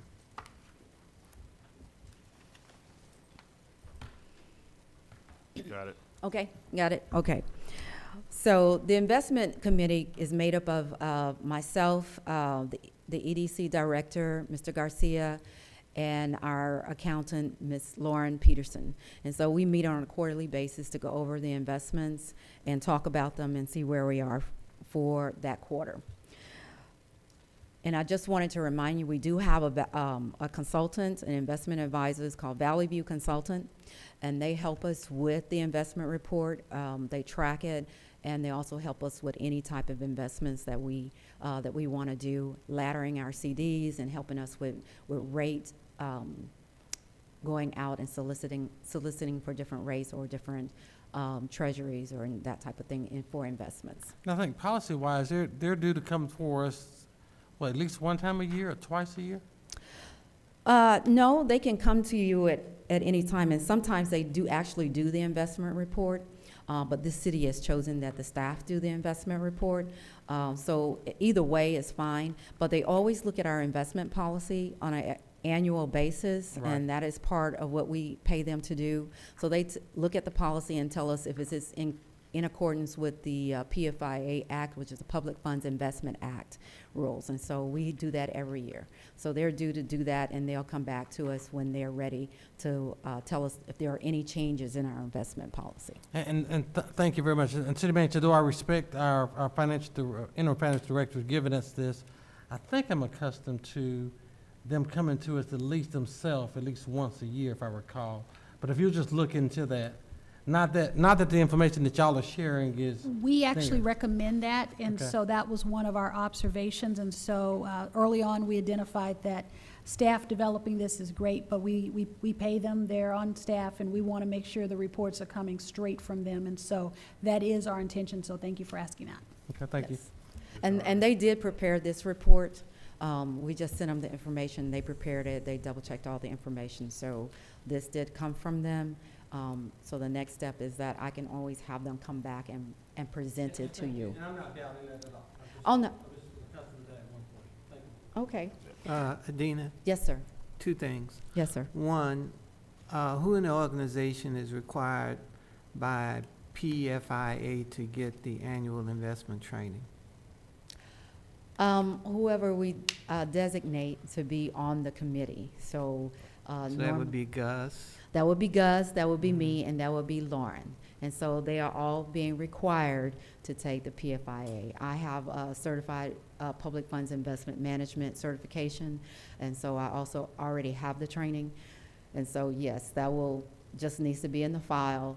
But the other two are scheduled to take training in October. Second question. Yes, sir. Isn't it good practice for us as a council to annually adopt the investment policy? Yes, sir. That was what I was saying. Valley View will come before us, will come look at the policy, and they will bring it back to you and tell you what changes they have, if any, or what updates they need, and present it to City Council on the investment policy so you can officially adopt and accept it. Yes, sir. Thank you. Okay, let's move on to page 1 of the investment report. You can see this page gives you a summary of the portfolio. We have $75 million as of March, and as of June 30th, our portfolio was at $73 million. The investment yield on this portfolio, I'll get to that part later. I'm coming to that, Mayor. Our portfolio yield for the quarter is 0.35%, and the fiscal year to date is 0.50. We collected interest income of over $60,000 for this quarter. This report also gives you kind of an economic overview, and I'll just touch briefly on that. It shows you the yield curves for the different treasuries, and it also later on you'll see graphs that kind of compare our portfolio yield to other instruments such as treasuries that are also performing out there in other investment pools. So if you can see, the Economic Committee said the Fed fund is expected to keep the rates low, between 0 to 0.25%. So we shouldn't expect any rate increases until probably 2023. Okay, so this interest environment that we're in right now is going to be this way for a while. Okay. The stock market is doing pretty good though. It keeps rising. So if we move on to page 2, you will see an overview of all our investment holdings. You will see that we're invested in some money markets, in Next Bank, some Prosperity, CDs, Logic. There are investment pools, and CDs that are laddered out to mature at different times.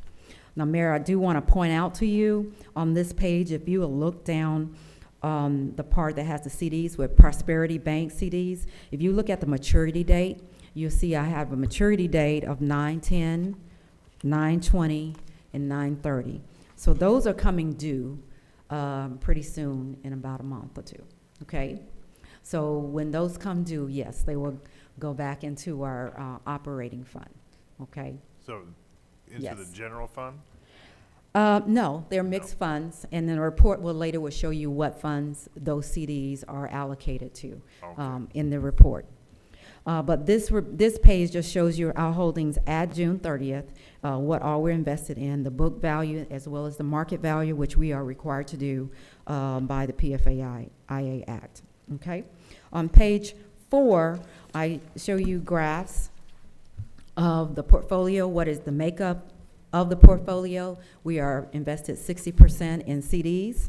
We are 37% in money markets and local government pools as well. And then we have the amount in Wells Fargo, which is our operating accountants, where we pay our bills and pay payroll and all the other stuff. If you look at the distribution of maturity, the next chart, the graph where it shows the maturity dates of all of their investments, you can see how they're laddered out and when they will mature and how much will mature. And then the graph down at the bottom of the page basically shows how our investment is performing as opposed to the tax pool, which is a local government pool, as well as the rolling 3 months T-bill. And our portfolio is outperforming the T-bill and tax pool by a lot. If you look at that first page, you'll see that the CDs are way outperforming the local government pools as well as the money market. So we're doing okay. We're doing better. We're not the stock. We can't play in the stock market, so we'll be okay. So the next page is on page 5. Is the book and market value the increases and the decreases.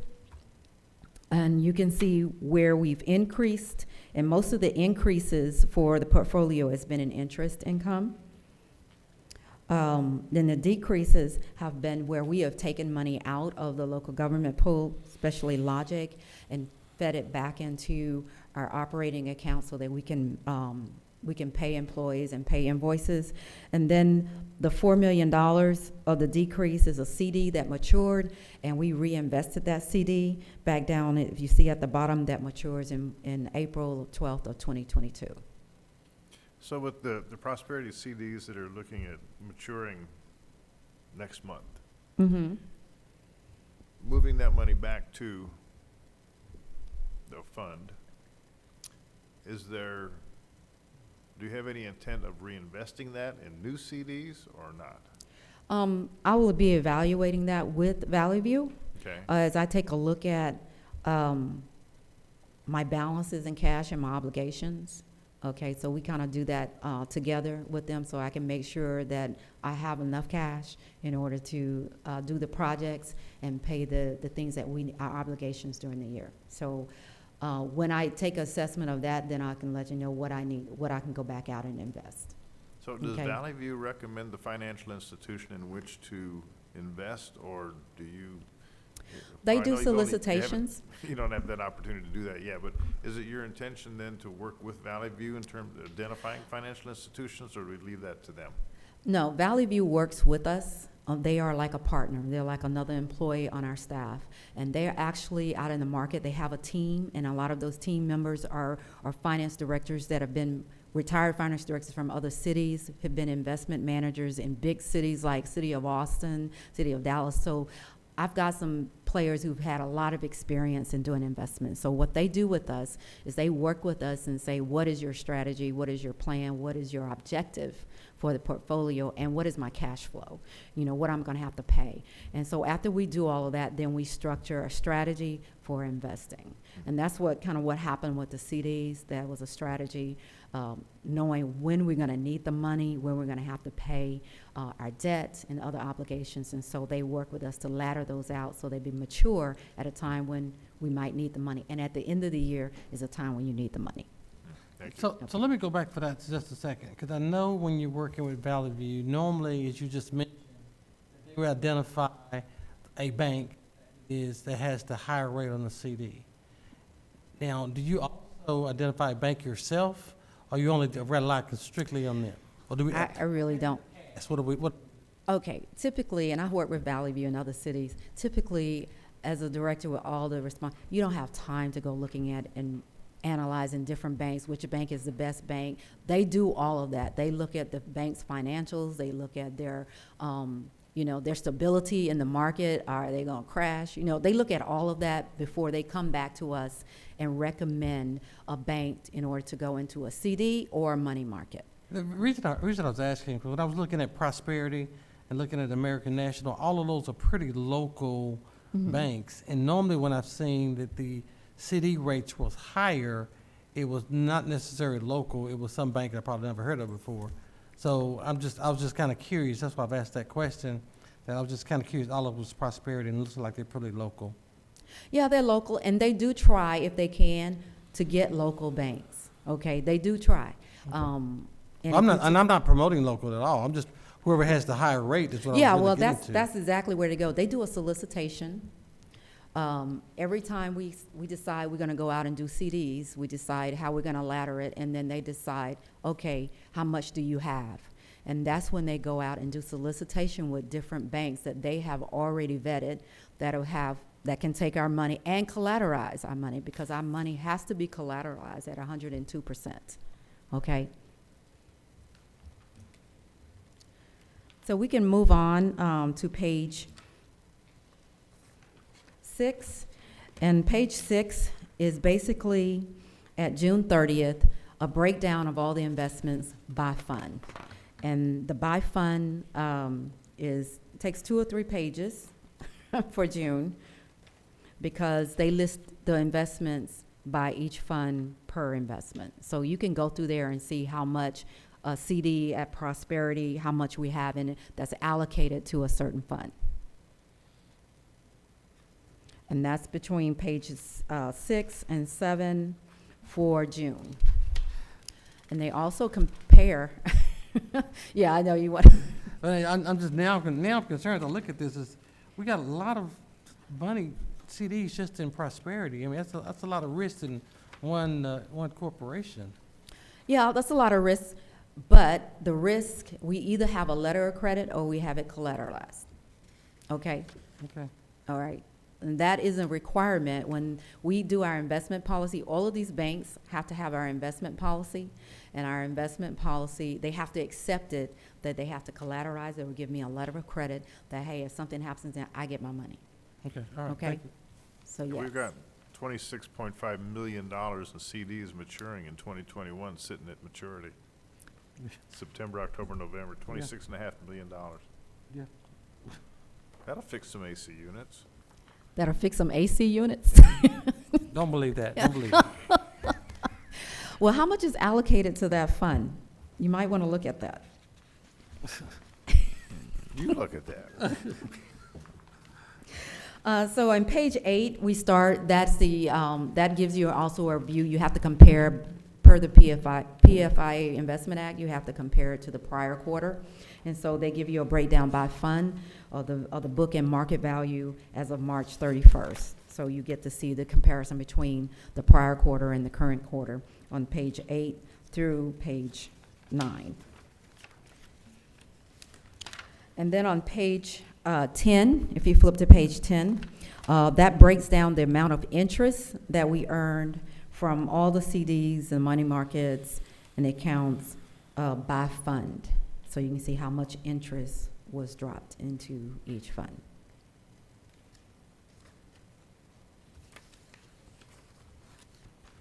And that is the end of the investment reports, all our CDs and money markets.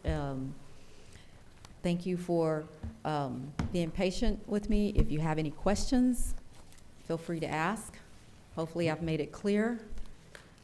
One quick question. Yes, sir.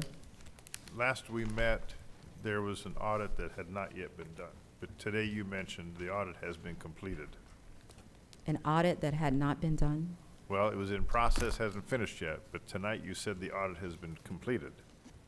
I was talking about the external audit. Right. Okay, so you're talking about the audit on I'm the talking about, you said audit, so you figure out what audit you just said. I may have been referring to where we were looking at the fund balance on the utility fund and taking a close look analysis at that fund balance to making sure. So that's the internal audit. Yes, it's internal. fund balance. It is not external. Okay.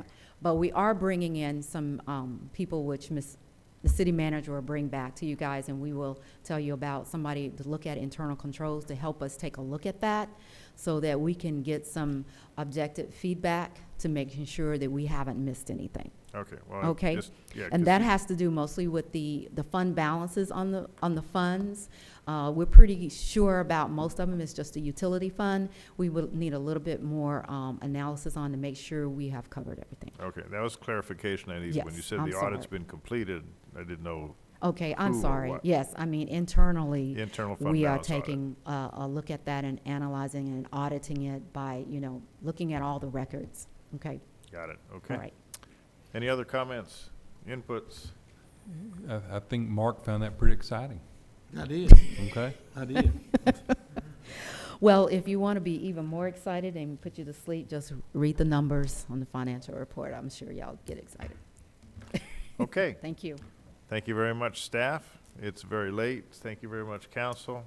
We are calling in adjournment at 10:10. Have a good evening.